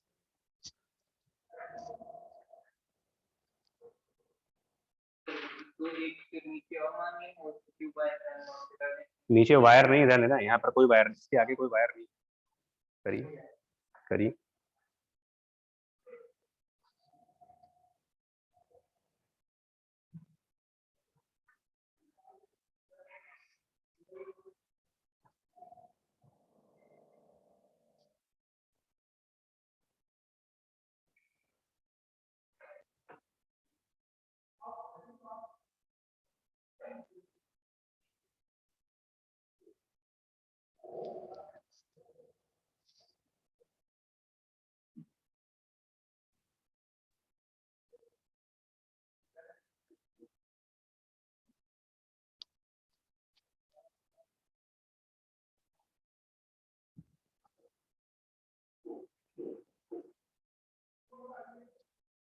अच्छा, ये क्वेश्चन थोड़ा इजी अगर करना चाहे ना, तो एक इसका इजियर वर्जन भी है, इस क्वेश्चन का इजियर वर्जन ये है, that wire is extended up to infinity on both side, इधर भी इन्फिनिटी पर, इधर भी इन्फिनिटी पर, अगर ऐसा वायर होता बोथ साइड इनफाइनाइट डिस्टेंस पे, सर तो सिमेट्री से हो जाएगा सर। तो ये प्रॉब्लम आसान थी थोड़ी, तो रिलेटिवली आसान है। क्यों? तो अगर इसको सरफेस 1 करेंगे मान लो, तो एक और हेमिस्फीयर अटैच कर सकते हो, सरफेस 2 हो जाएगा ये, और 5 और 5 का वैल्यू बराबर आएगा, और इनका समेशन जो आएगा लैम्डा मल्टीप्लाइड बाय इस वायर की वो लेंथ जो स्फीयर के अंदर है, और अगर ये सेंटर से पास हो रहा तो डायमीटर वाला अंदर है, तो लैम्डा इंटू 2r। इससे तो अपना निकाल सकते हैं कि φ1 और φ2 जो आएंगे ये सिमेट्री से बराबर आ रहे हैं। φ1 φ2 इसलिए बराबर कह पाओगे क्योंकि सिमेट्रिकल कंडीशन है। φ1 इक्वल टू φ2 बराबर, इसका हाफ कर देंगे तो answer lambda r by epsilon 0 हो जाएगा। पर ये थोड़ा उससे थोड़ा सा टफ साइड कह सकते हो, क्योंकि अगर हाफ इनफाइनाइट है, सेमी इनफाइनाइट और फुल इनफाइनाइट में डिफरेंस आ जाएगा। करो, मतलब इसका आधा आएगा। रीजनिंग क्या लगा रहे हो? ओके, मतलब इसमें आपने ये तो सरफेस 1 हो गई, अगर गॉस को लगाना चाह रहे हैं तो हमको उसको बंद करना पड़ेगा। दूसरी सरफेस क्या मान रहे हो? एक और हेमिस्फीयर। सर डिस्क लेंगे फिर इलेक्ट्रिक डिस्क फील्ड लेंगे। यूज करके 2 की डिस्क। वो फ्लक्स आ जाएगा √2 के ये आपको लैम्डा सोचना के। पड़ेगा कि बिल्कुल बिल्कुल कि सर ओपन सरफेस को बंद करने के लिए जो एडिशनल सरफेस हमको माननी है, एक्स्ट्रा सरफेस तो हमको अटैच करनी पड़ेगी ना, ताकि सरफेस बंद हो। तो वो बड़ा सोच समझ के लेना पड़ता है। इसमें कोई दिक्कत नहीं है, पॉइंट चार्ज में प्रॉब्लम होती है, लाइन चार्ज तो इनसाइड आउटसाइड हो जाते हैं। तो आप क्या, एक ऑप्शन था कि एक और हेमिस्फीयर मान लें, और एक ऑप्शन है कि यहाँ पे सर्कुलर सरफेस मान लें। ये डिसीजन हम लोग को लेना पड़ता है कि हम किस तरीके से जाएंगे इसमें। φ1 प्लस φ2 को क्या लिखेंगे एज पर गॉस लॉ? तो आपकी लैम्डा इंटू r डिस्टेंस अंदर है, बट आप φ1 φ2 इंडिविजुअली देखेंगे। तो एक बार जरा वापस जाइए पिछली क्लास का सेकंड लास्ट एग्जांपल। पिछली क्लास का मैं कह रहा हूँ डिराइव्ड रिजल्ट के ऊपर भी क्वेश्चन आ रहे हैं आजकल। अभी कल हमको किसी बच्चे ने एक डाउट भेजा, ग्रेविटेशन का इतना गंदा क्वेश्चन 2021 के जुलाई पेपर में आया था। मतलब अर्थ के सरफेस से एक पार्टिकल को वर्टिकली अपवर्ड प्रोजेक्ट किया था विद एस्केप वेलोसिटी, और टाइम कैलकुलेट करने को दिया था कि वो जब h हाइट पे जाएगा तो उसका टाइम कैसे निकालेंगे। मतलब वेरिएबल एक्सेलरेशन कैलकुलस और पता नहीं क्या क्या लग रहा है उसमें। मेन से जुलाई तो अभी हम तो देख के ही चौंक गए उसको। तो मेरी शिफ्ट में आया था। बताइए।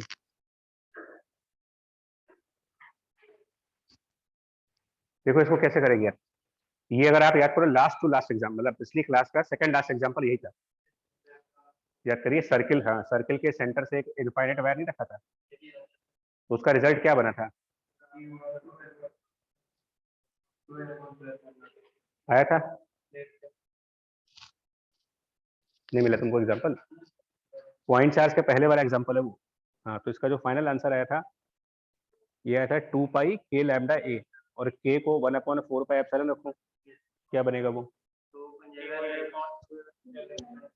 qa/2 epsilon l। Lambda a/2 epsilon. Right, तो ये आंसर बन जाएगा आपका φ2। मतलब ये जो φ2 है ये हम ऑलरेडी किसी और न्यूमेरिकल में कर चुके हैं, और वो था लैम्डा r/2 एप्सिलॉन 0, बट इसके आगे प्लस साइन होगा कि माइनस साइन होगा?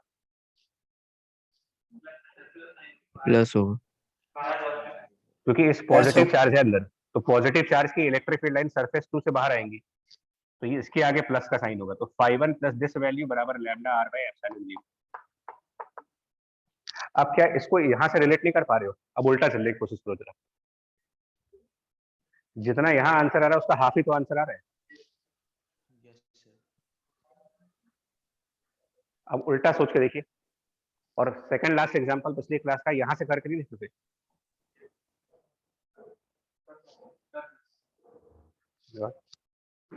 हाफ आना लॉजिकल है, क्यों लॉजिकल है? सेमी फुल इनफाइनाइट का ये आंसर है, सेमी इनफाइनाइट का आंसर सिमेट्रिकली आधा हो जाएगा।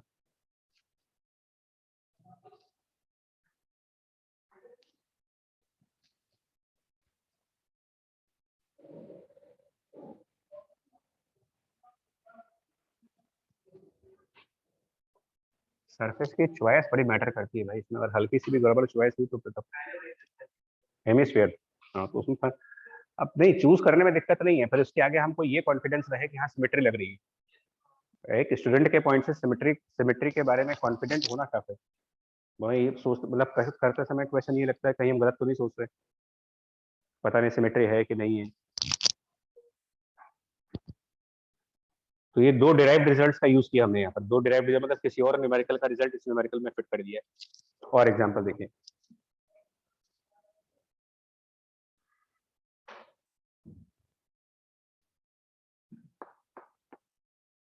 और ये बड़े कॉमन क्वेश्चन है। फिर बोलो ये सारे क्वेश्चन याद मतलब याद करने का मतलब प्रैक्टिस ही कर डालो। सर्कुलर सरफेस, एक सर्कुलर सरफेस है,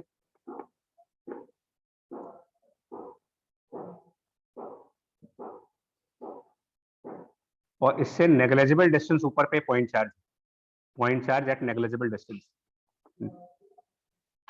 डेल्टा डिस्टेंस ऊपर है which is very very less than radius of circle. क्या फ्लक्स आएगा इसका? Flux for this circular surface निकालिए,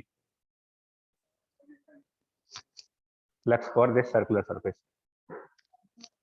डेल्टा मतलब point charge centre of circle के जस्ट ऊपर है, सेंटर पर नहीं है, लेकिन सेंटर पर नहीं है, सेंटर से थोड़ा ऊपर है।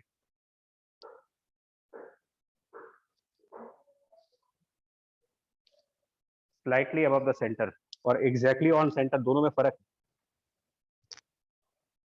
हम लोग नॉर्मल थिंकिंग में ये सोचते हैं कि सेंटर पर और हल्का सा ऊपर में क्या फर्क पड़ता है, बहुत बड़ा फर्क है।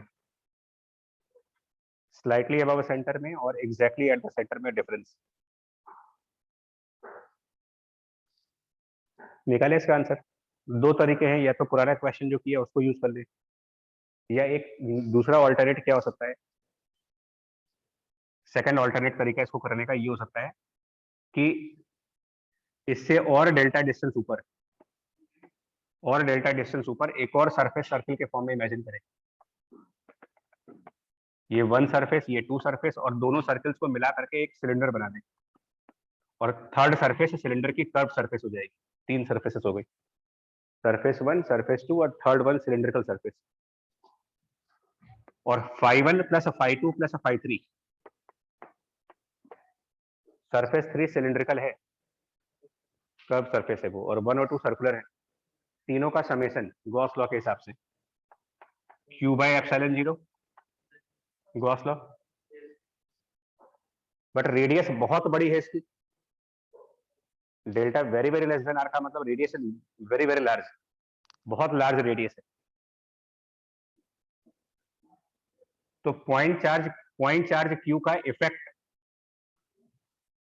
इस पॉइंट चार्ज Q का इफेक्ट सरफेस 3 पर अगर बात करी है, जो कि इससे बहुत ज्यादा डिस्टेंस पर है, यहाँ पर इलेक्ट्रिक फील्ड की वैल्यूज, इस पॉइंट चार्ज के इलेक्ट्रिक फील्ड की value at this point tending to 0 होगी, क्योंकि पॉइंट चार्ज का इलेक्ट्रिक फील्ड KQ/R² होता है। तो पॉइंट चार्ज से बहुत लार्ज डिस्टेंस पे जब जाओगे, at very large distance from the point charge, electric field will be almost tending to, यानी सरफेस 3 पर कोई इलेक्ट्रिक फील्ड होगी ही नहीं। उस वजह से सरफेस 3 को हम 0 कह सकते हैं। और सरफेस 1 और सरफेस 2 आइडेंटिकल है, ये दोनों बराबर बराबर आएंगे। तो अपना आंसर बता दे क्या आएगा। φ1 φ2 सेम आएंगे, तो दैट मींस कि φ1 Q/2 हाफ आएगा।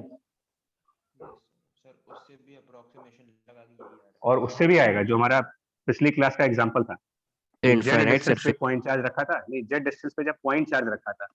पहले दोनों क्वेश्चन को मिक्स मत करो आप, एक पॉइंट चार्ज का एग्जांपल था, एक लाइन चार्ज का एग्जांपल था। तो इसमें हमारा आंसर जो बना था वो बना था Q/2 epsilon 1 minus Z by इतना। ये तो बिना किसी अप्रोक्सीमेशन के था। इसी में अगर आप अप्रोक्सीमेशन यूज करिए कि z is very very less then r, distance z बहुत छोटा है r के कंपेयर में, तो ये आपका बन जाएगा Q/2 एप्सिलॉन, और ब्रैकेट के अंदर आ जाएगा 1 minus Z by R, denominator में r² plus z² approximately r², और z बाई आर को 1 के कंपैरिजन में छोड़ सकते हैं। z by R in comparison to 1 neglect हो जाएगा, तो ये उतना ही आंसर आ जाएगा Q/2 एप्सिलॉन 0। उसी डिराइव्ड रिजल्ट से भी आ जाता और इस आर्ग्यूमेंट के बेस पर भी आ जाएगा।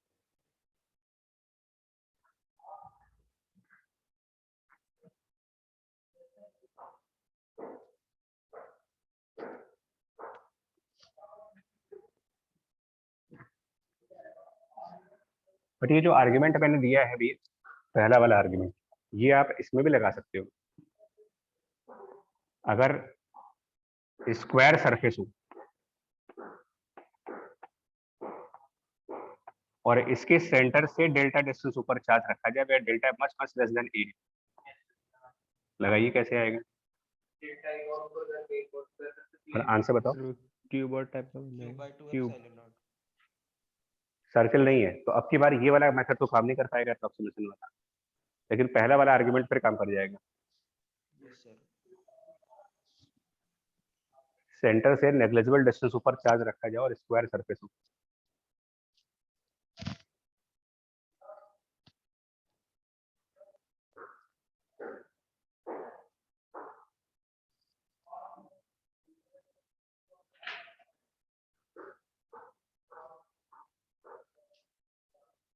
तो यही काम करेंगे ना यार, इसमें भी एक और सरफेस मान लेंगे डेल्टा डिस्टेंस ऊपर ही, और उसके बाद इन सबको मिला करके एक क्यूबिकल सरफेस बना देंगे। तो टोटल 6 क्यूब बाय सरफेसेस 6 बनेंगी। हाँ नहीं नहीं, टोटल 6 सरफेस बनेंगी, लेकिन 4 सरफेसेस ऐसी होंगी जो उस पॉइंट चार्ज क्यू से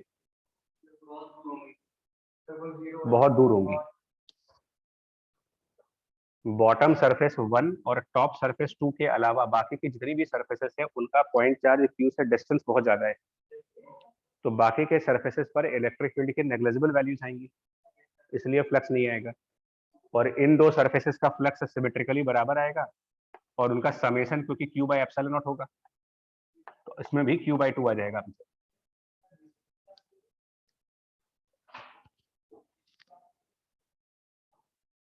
नेग्लिजिबल डिस्टेंस की कंडीशन पे है ये सब कुछ।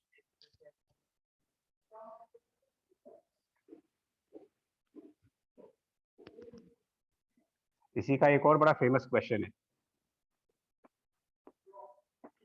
वो ये है कि चार्ज अगर a/2 डिस्टेंस पे होता है जो कि एक कंपेरेबल डिस्टेंस है, point charge is at a/2 distance from the center. अब नेग्लिजिबल वाला केस हटा दीजिए, तब भी सिमेट्री आएगी।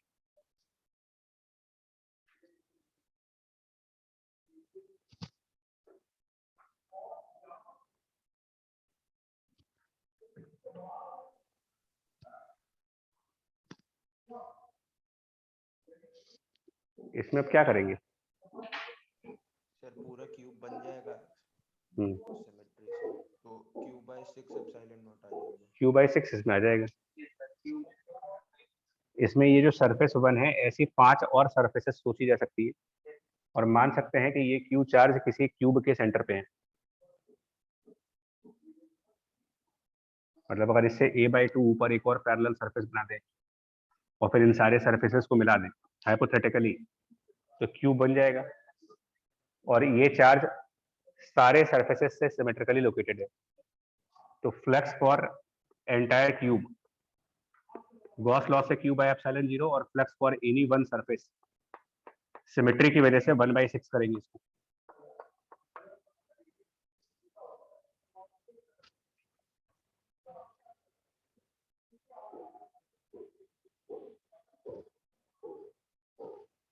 नेक्स्ट क्वेश्चन,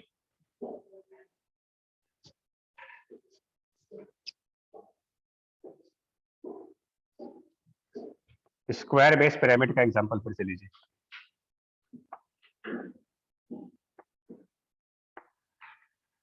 आप समझ जाओगे क्या करना है। Square base pyramid of side length a and the height is capital H।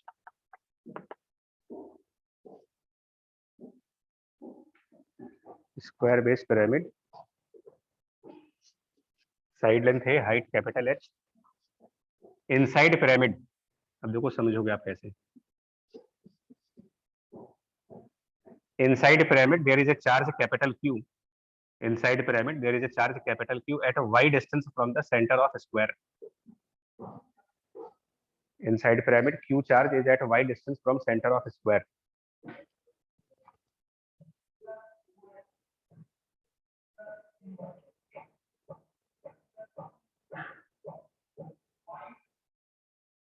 ठीक है, दो केसेस दे रहा हूं आपका। पहला केस है y is much less than a और दूसरा केस है y equals to a/2 और निकाला है flux for any one slanted surface. Flux for any one slanted surface find flux for any one slanted surface.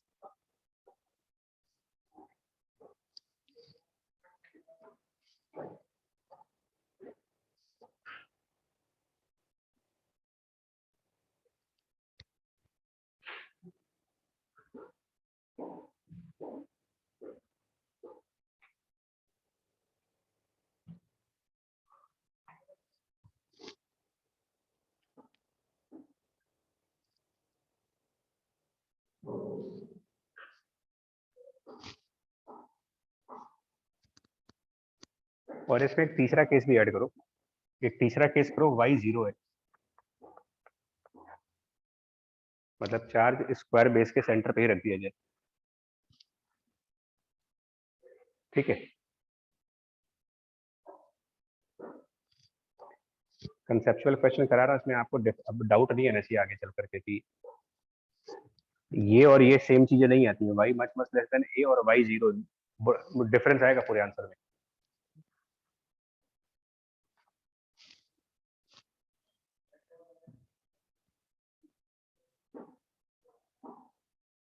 पहले का बता, फर्स्ट केस में देखिए, फर्स्ट केस में flux of base and plus 4 times flux of the slanted surfaces. एक slanted का 4 गुना कर दें, गॉस लॉ के हिसाब से क्या बनेगा, ये बेस और चारों स्लैंटेड सरफेस मिल करके क्लोज बॉडी हो गई, और चार्ज अंदर है तो Q बाय एप्सिलॉन 0। और बेस के लिए भी हम लोगों ने क्वेश्चन किया हुआ है कि जब y नेग्लिजिबल डिस्टेंस होगा तो ये वैल्यू अभी निकाला था इसको कि Q बाय 2 तो 6 नहीं था ये। y much less then a वाला केस पे जाओ, उसका आंसर Q बाय 2 था। और यहाँ पर साइन क्या आएगा, अगर अंदर पॉजिटिव चार्ज रख रहे हो तो अंदर वाले पॉजिटिव चार्ज की इलेक्ट्रिक फील्ड लाइंस से बनाएंगे तो वो बेस से बाहर आएंगे, बाहर आ रही है बेस से, इस पॉजिटिव चार्ज की इलेक्ट्रिक फील्ड लाइन बेस से निकल जाएंगी, तो ये साइन प्लस का ही रहेगा। इसको उधर ट्रांसफर करिए और निकालिए flux for any one slanted, Q by 8 epsilon 0, yes Q by 8 epsilon 0।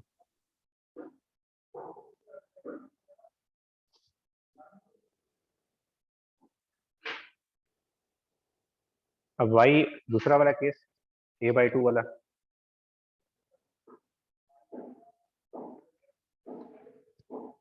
ये भी अभी पीछे क्वेश्चन कर चुके हो। मतलब हो क्या रहा है कि एक्चुअली किसी और क्वेश्चन का रिजल्ट कहीं और फिट किया जा रहा है। 5/24 Q upon epsilon naught। बिल्कुल। सेकंड वाले केस में लिखेंगे तो यही चीज कि 5 बेस प्लस 4 टाइम्स 5 स्लैंटेड बराबर Q by epsilon, but base का फ्लक्स आपकी क्या लिखोगे, Q बाय 6 एप्सिलॉन 0। ये पूरा आंसर आएगा मेरे ख्याल से 5/24 करके, 5 Q बाय 24 एप्सिलॉन 0 किसी एक स्लैंटेड सरफेस का आएगा।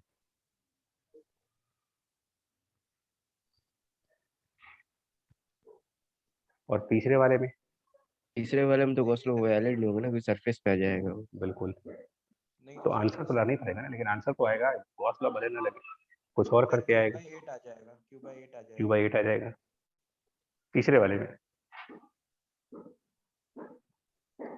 सर भाई सिमेट्री रीजनिंग अलग हो सकती है, आंसर में हो सकता है डिफरेंस आए या हो सकता ना आए।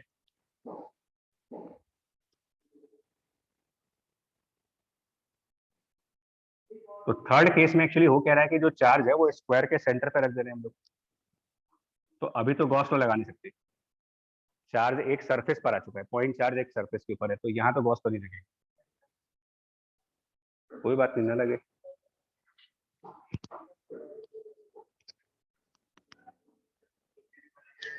हाँ, आप इस पिरामिड की इमेज बना लो ना, पिरामिड की एक इमेज बनाओ नीचे, just like mirror image type की चीज, डायमंड टाइप का एक स्ट्रक्चर बना लेते हैं, और भूल जाए कि बीच में ये स्क्वायर है, भूल जाइए इसको थोड़ी देर के लिए। इसको हाइपोथेटिकली अगर भूल जाए तो हमारे पास टोटल 8 स्लैंटेड सरफेस नहीं होगी, 4 ऊपर वाले पिरामिड की, 4 नीचे वाले पिरामिड की। और ये सब सिमेट्रिकल हो गए, तो 8 times flux of any one slanted बराबर, and now q charge inside है, मतलब डबल पिरामिड कर दो इसको आप, एक पिरामिड जो ऊपर था उसका एक रिफ्लेक्टेड पिरामिड नीचे, डबल पिरामिड के लिए हम गॉस लगाएंगे।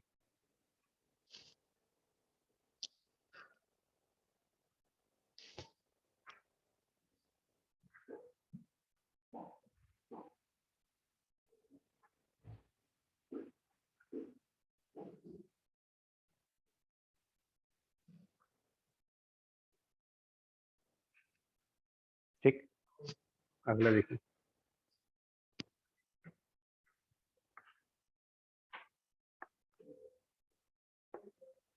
ये बनाया एक rectangular strip, a rectangular strip of length L, width B, where B is tending to 0 value. Tending to 0 but not 0.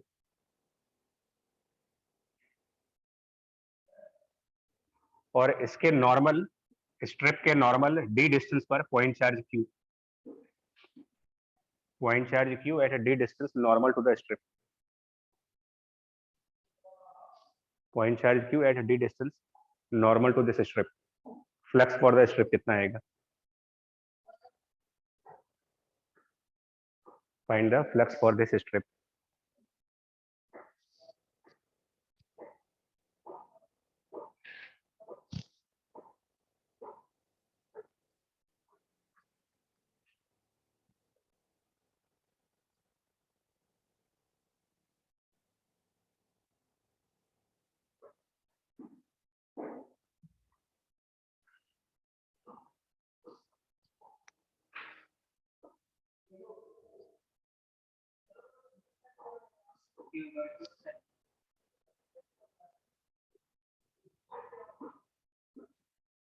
क्या आर्ग्यूमेंट सोच के बोल रहा है? इसमें जल्दीबाजी ना करना, फिर बोल लो। गॉस लॉ का ये वाला पोर्शन थोड़ा सा क्योंकि दिमाग से चलने वाला है, सोचना पड़ रहा है कि सरफेस क्या माने। एक बात तय है कि इंटीग्रेशन नहीं हो रही है, मतलब मैथ नहीं लग रही है, लगेगा एप्टीट्यूड खाली। सोचो कुछ और सरफेसेस,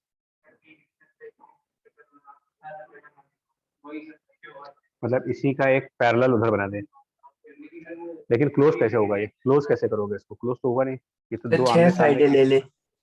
6 साइड क्यूबॉइड बन जाएगा वो। सर ऐसे पूरा क्यूबॉइड। और क्यूबॉइड सिमेट्रिकल स्ट्रक्चर नहीं होता ना, क्यूबॉइड के हर फेस का साइज अलग अलग आता है भाई। इस रूम को हम सिमेट्रिकल थोड़ी बोलेंगे, दो दीवारें बड़ी बड़ी है, सामने वाली दीवार छोटी है, सिमेट्री कहाँ है इसमें?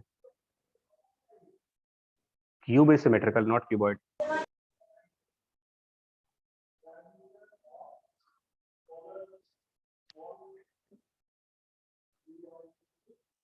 ज्योमेट्री का जो मेंसुरेशन वाला टॉपिक था उस पर सिमेट्रिकल फिगर्स कौन सी थी? आप अगर याद करो अपनी नॉलेज में, सिमेट्रिकल फिगर्स कौन कौन से होते हैं?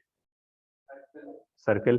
3D में सिमेट्रिकल में सिलेंडर आता है, स्फीयर आते हैं और क्यूब आते हैं, तो इस टाइप का कुछ सोचो ना आप। बाकी क्यूबॉइड सिमेट्रिकल नहीं होता।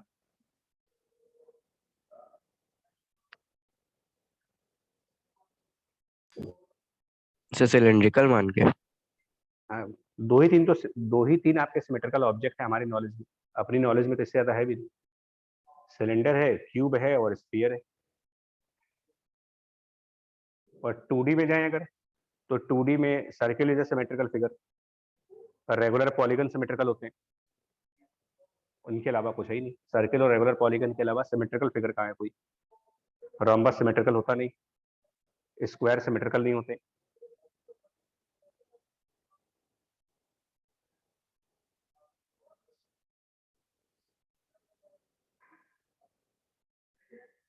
तो इसको वो मानो, मतलब ये हिंट कर रहा हो कि एग्जाम्स में जब बैठो तो ये 2-3 सरफेस के बारे में सोचते रहिए, कुछ ना कुछ हिंट कर जाता है।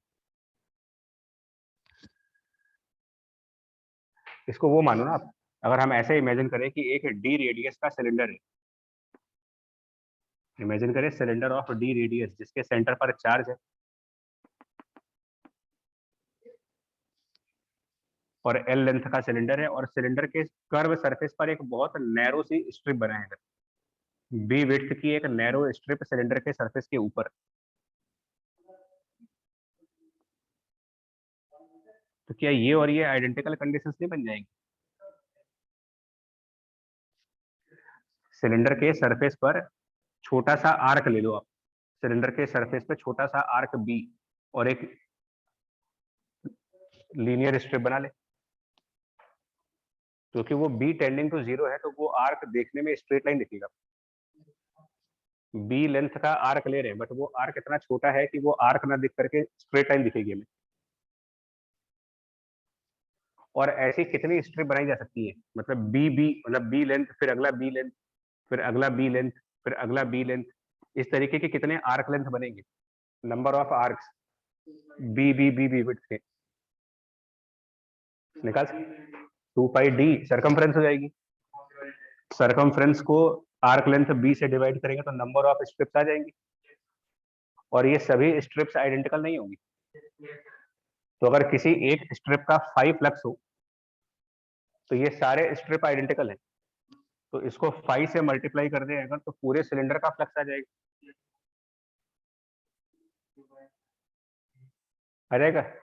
Flux for the complete cylinder. और होना कितना चाहिए, ये क्यूब एप्सिलॉन नॉट नहीं होगा इतना। ये जो पोर्शन है ना, ये पोर्शन अभी आपने सिर्फ फ्लक्स फॉर सिलेंडर का कर्व सरफेस निकाला है, और उस सिलेंडर में 2 और सरफेसेस है, ये सर्किल ये भी तो है।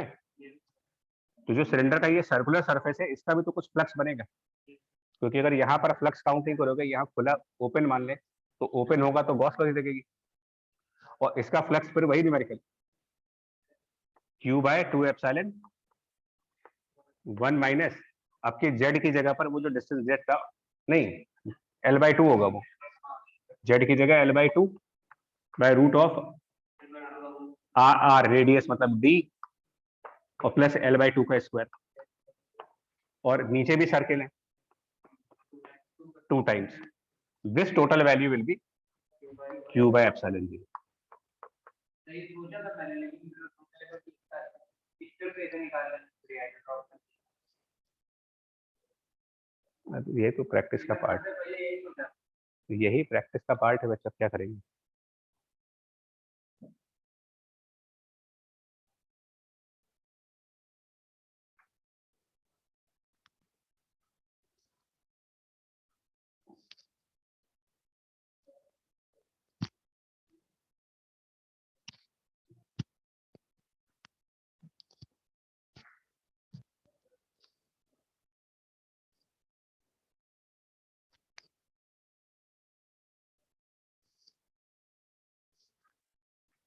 बहुत क्वेश्चन आते हैं इसके ऊपर, मतलब इस तरीके के कंसेप्ट के ऊपर।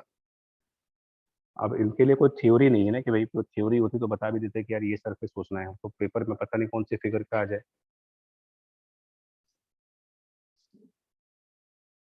और दूसरा चाहे ये सोचने के बाद भी ना लोग ये गलती कर जाते हैं नॉर्मली, सर्किल को भूल जाते हैं। जैसे वो होता क्या है, मतलब मान लो किसी ने इतना सोच भी लिया, अब एग्जाम प्रेशर्स में तो होना ये सब चीजें ऑब्वियस हो जाती है। सिलेंडर का कर्व सरफेस तो सोच लिया लेकिन सर्किल के बारे में भूल गए।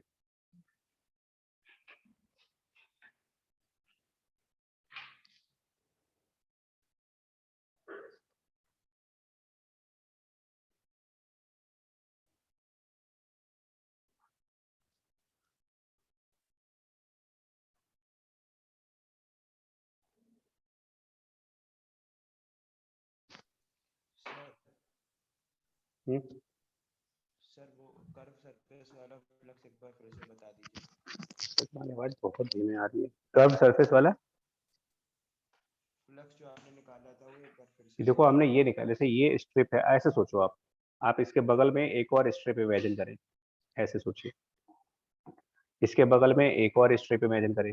इस तरीके से हम स्ट्रिप्स बढ़ाते जाएं, और अगर ये सब बहुत छोटे छोटे स्ट्रिप्स होंगे तो इस तरीके से जब हम इसको पूरा क्लोज करेंगे completely,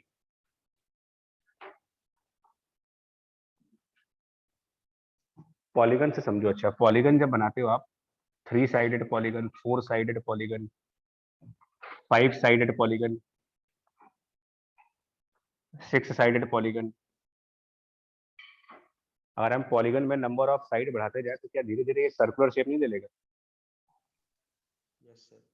triangle, square, pentagon, hexagon, octagon, infinite side का पॉलीगन बना देते हैं, क्या बन जाएगा वो? सर्कल। तो ऐसे ही मैं कह रहा हूँ, बी लेंथ के बहुत सारे स्ट्रिप्स जब अटैच करेंगे तो ऊपर से तो ये पॉलीगन दिखेगा, अगर इधर से देखेंगे तो एक पॉलीगन दिखेगा, लेकिन एक ऐसा पॉलीगन होगा जिसमें नंबर ऑफ साइड्स बहुत ज्यादा होंगी, तो वो ऑलमोस्ट एक सर्कुलर दिख जाएगा। और अगर एक का फ्लक्स फाई होगा तो बगल वाले का भी फाई होगा, इसका भी फाई होगा, सबका फ्लक्स फाई होगा। तो हमने नंबर ऑफ स्ट्रिप्स काउंट की, 2 pi d upon b number of strips multiplied by flux of any one strip, यानी कि पूरे कर्व सरफेस का फ्लक्स। ठीक। Yes sir.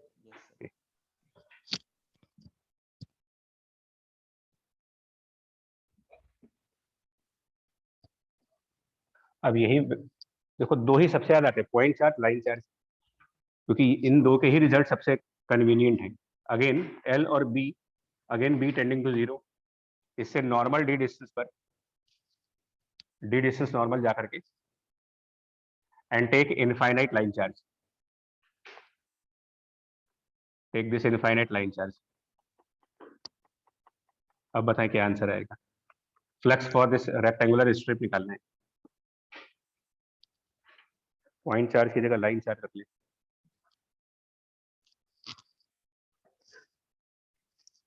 ये दो इसलिए दिया जाता है कि इन्हीं दोनों का इलेक्ट्रिक फील्ड सिंपल भी है, रिंग और डिस्क वगैरह तो कितने कॉम्प्लिकेटेड इलेक्ट्रिक फील्ड्स आते हैं उनके।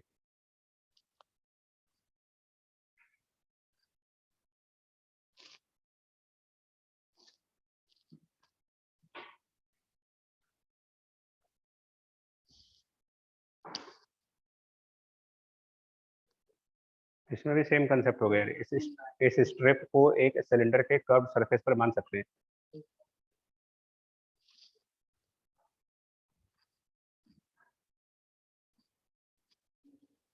मतलब इसी बी को आगे कंटिन्यू करिए और इमेजिन करें एक सिलेंडर है and this strip is present on that cylinder. इस तरीके से फिगर इमेजिन कर लो आप।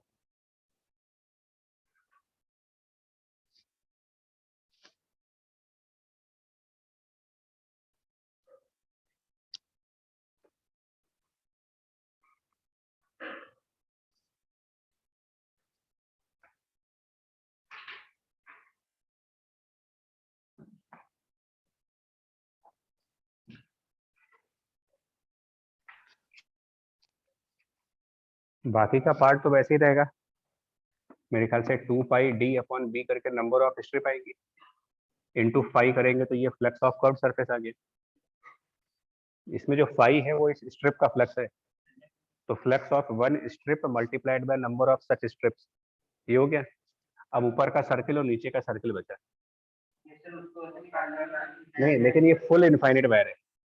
हम लोगों ने जो क्लास में क्वेश्चन किया था वो हाफ इनफाइनाइट था, ये अलग है, थोड़ा डिफरेंट हो गया उससे। 2 टाइम्स ना करिए, लॉजिक पे आइए।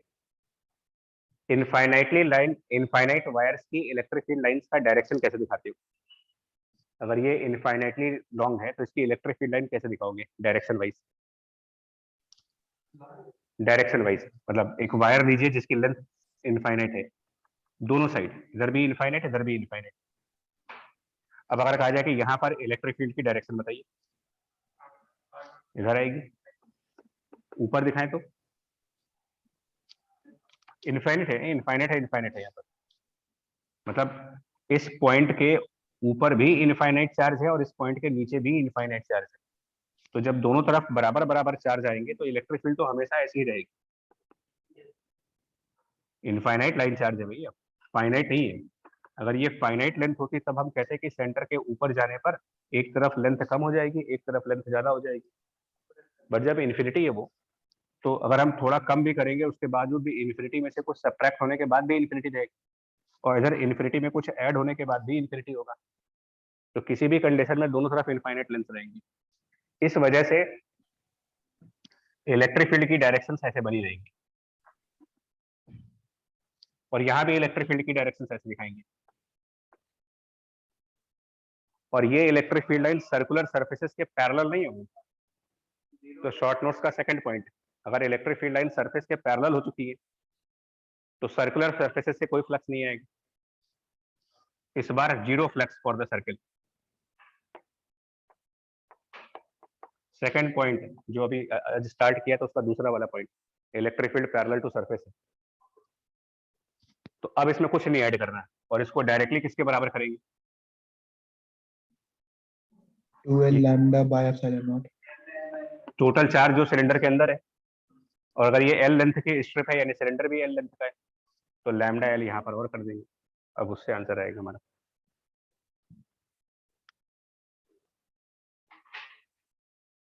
ठीक,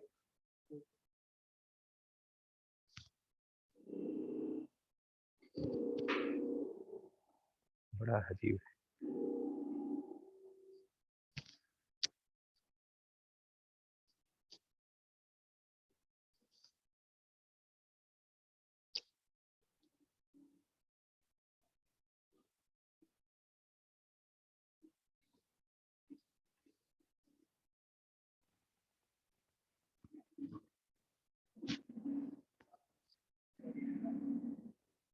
ठीक है, अब एक क्वेश्चन और देखिए।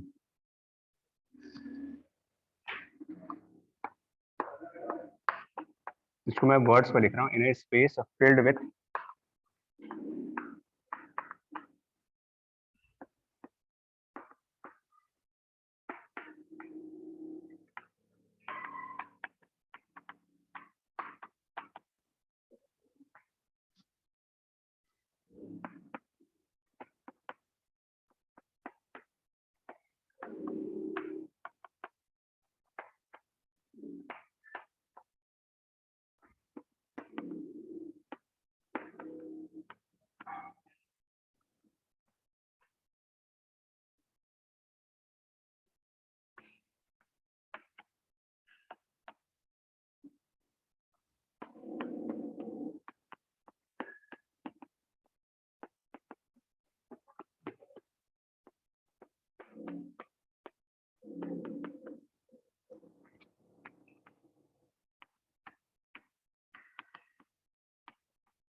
को रीड करो अपने आप, देखो क्या लैंग्वेज इंपॉर्टेंट है, कौन सा इंफॉर्मेशन इसमें से देखना है।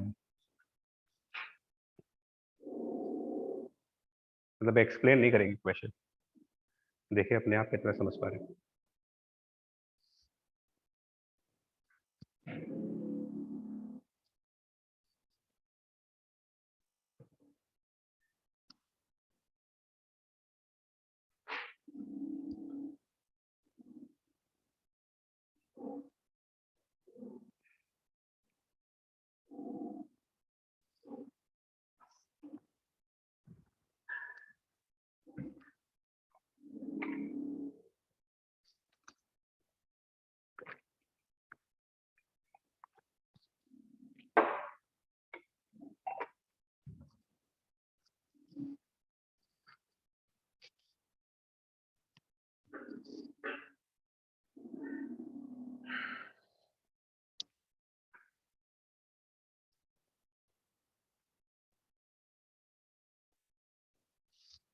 लैंग्वेज पकड़ पाए इसकी?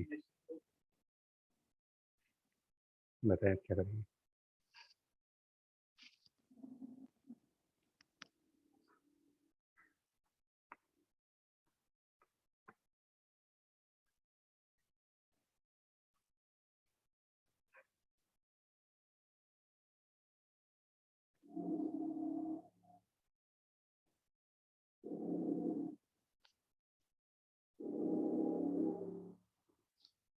क्या मतलब हुआ इस पूरे का? Space filled with uniform charge distribution.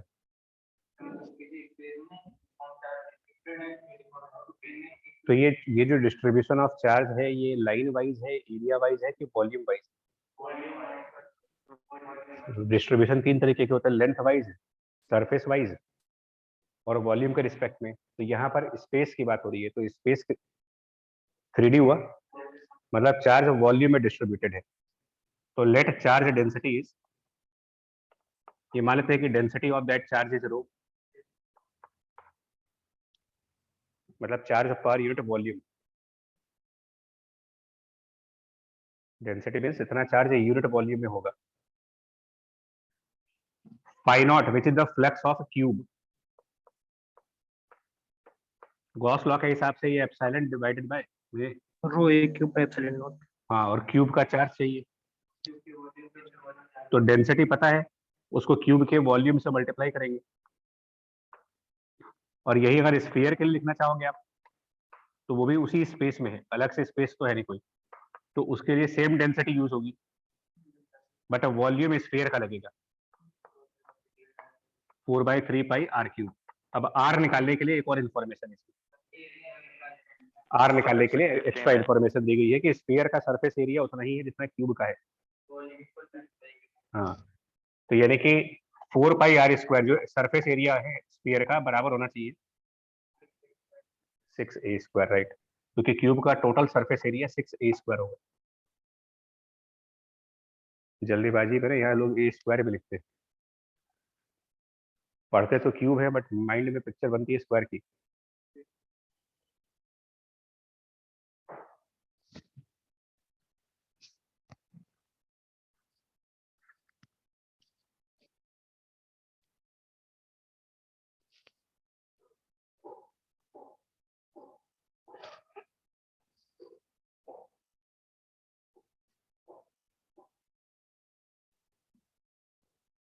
इसके बाद क्लास किसकी है सर की? केमिस्ट्री क्लास है?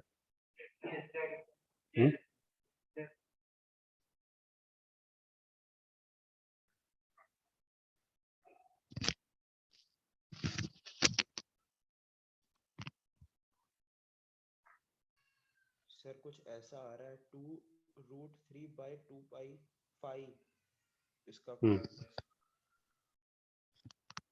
आपको आ जाएगा ना आंसर? इसको कर ले, ठीक है।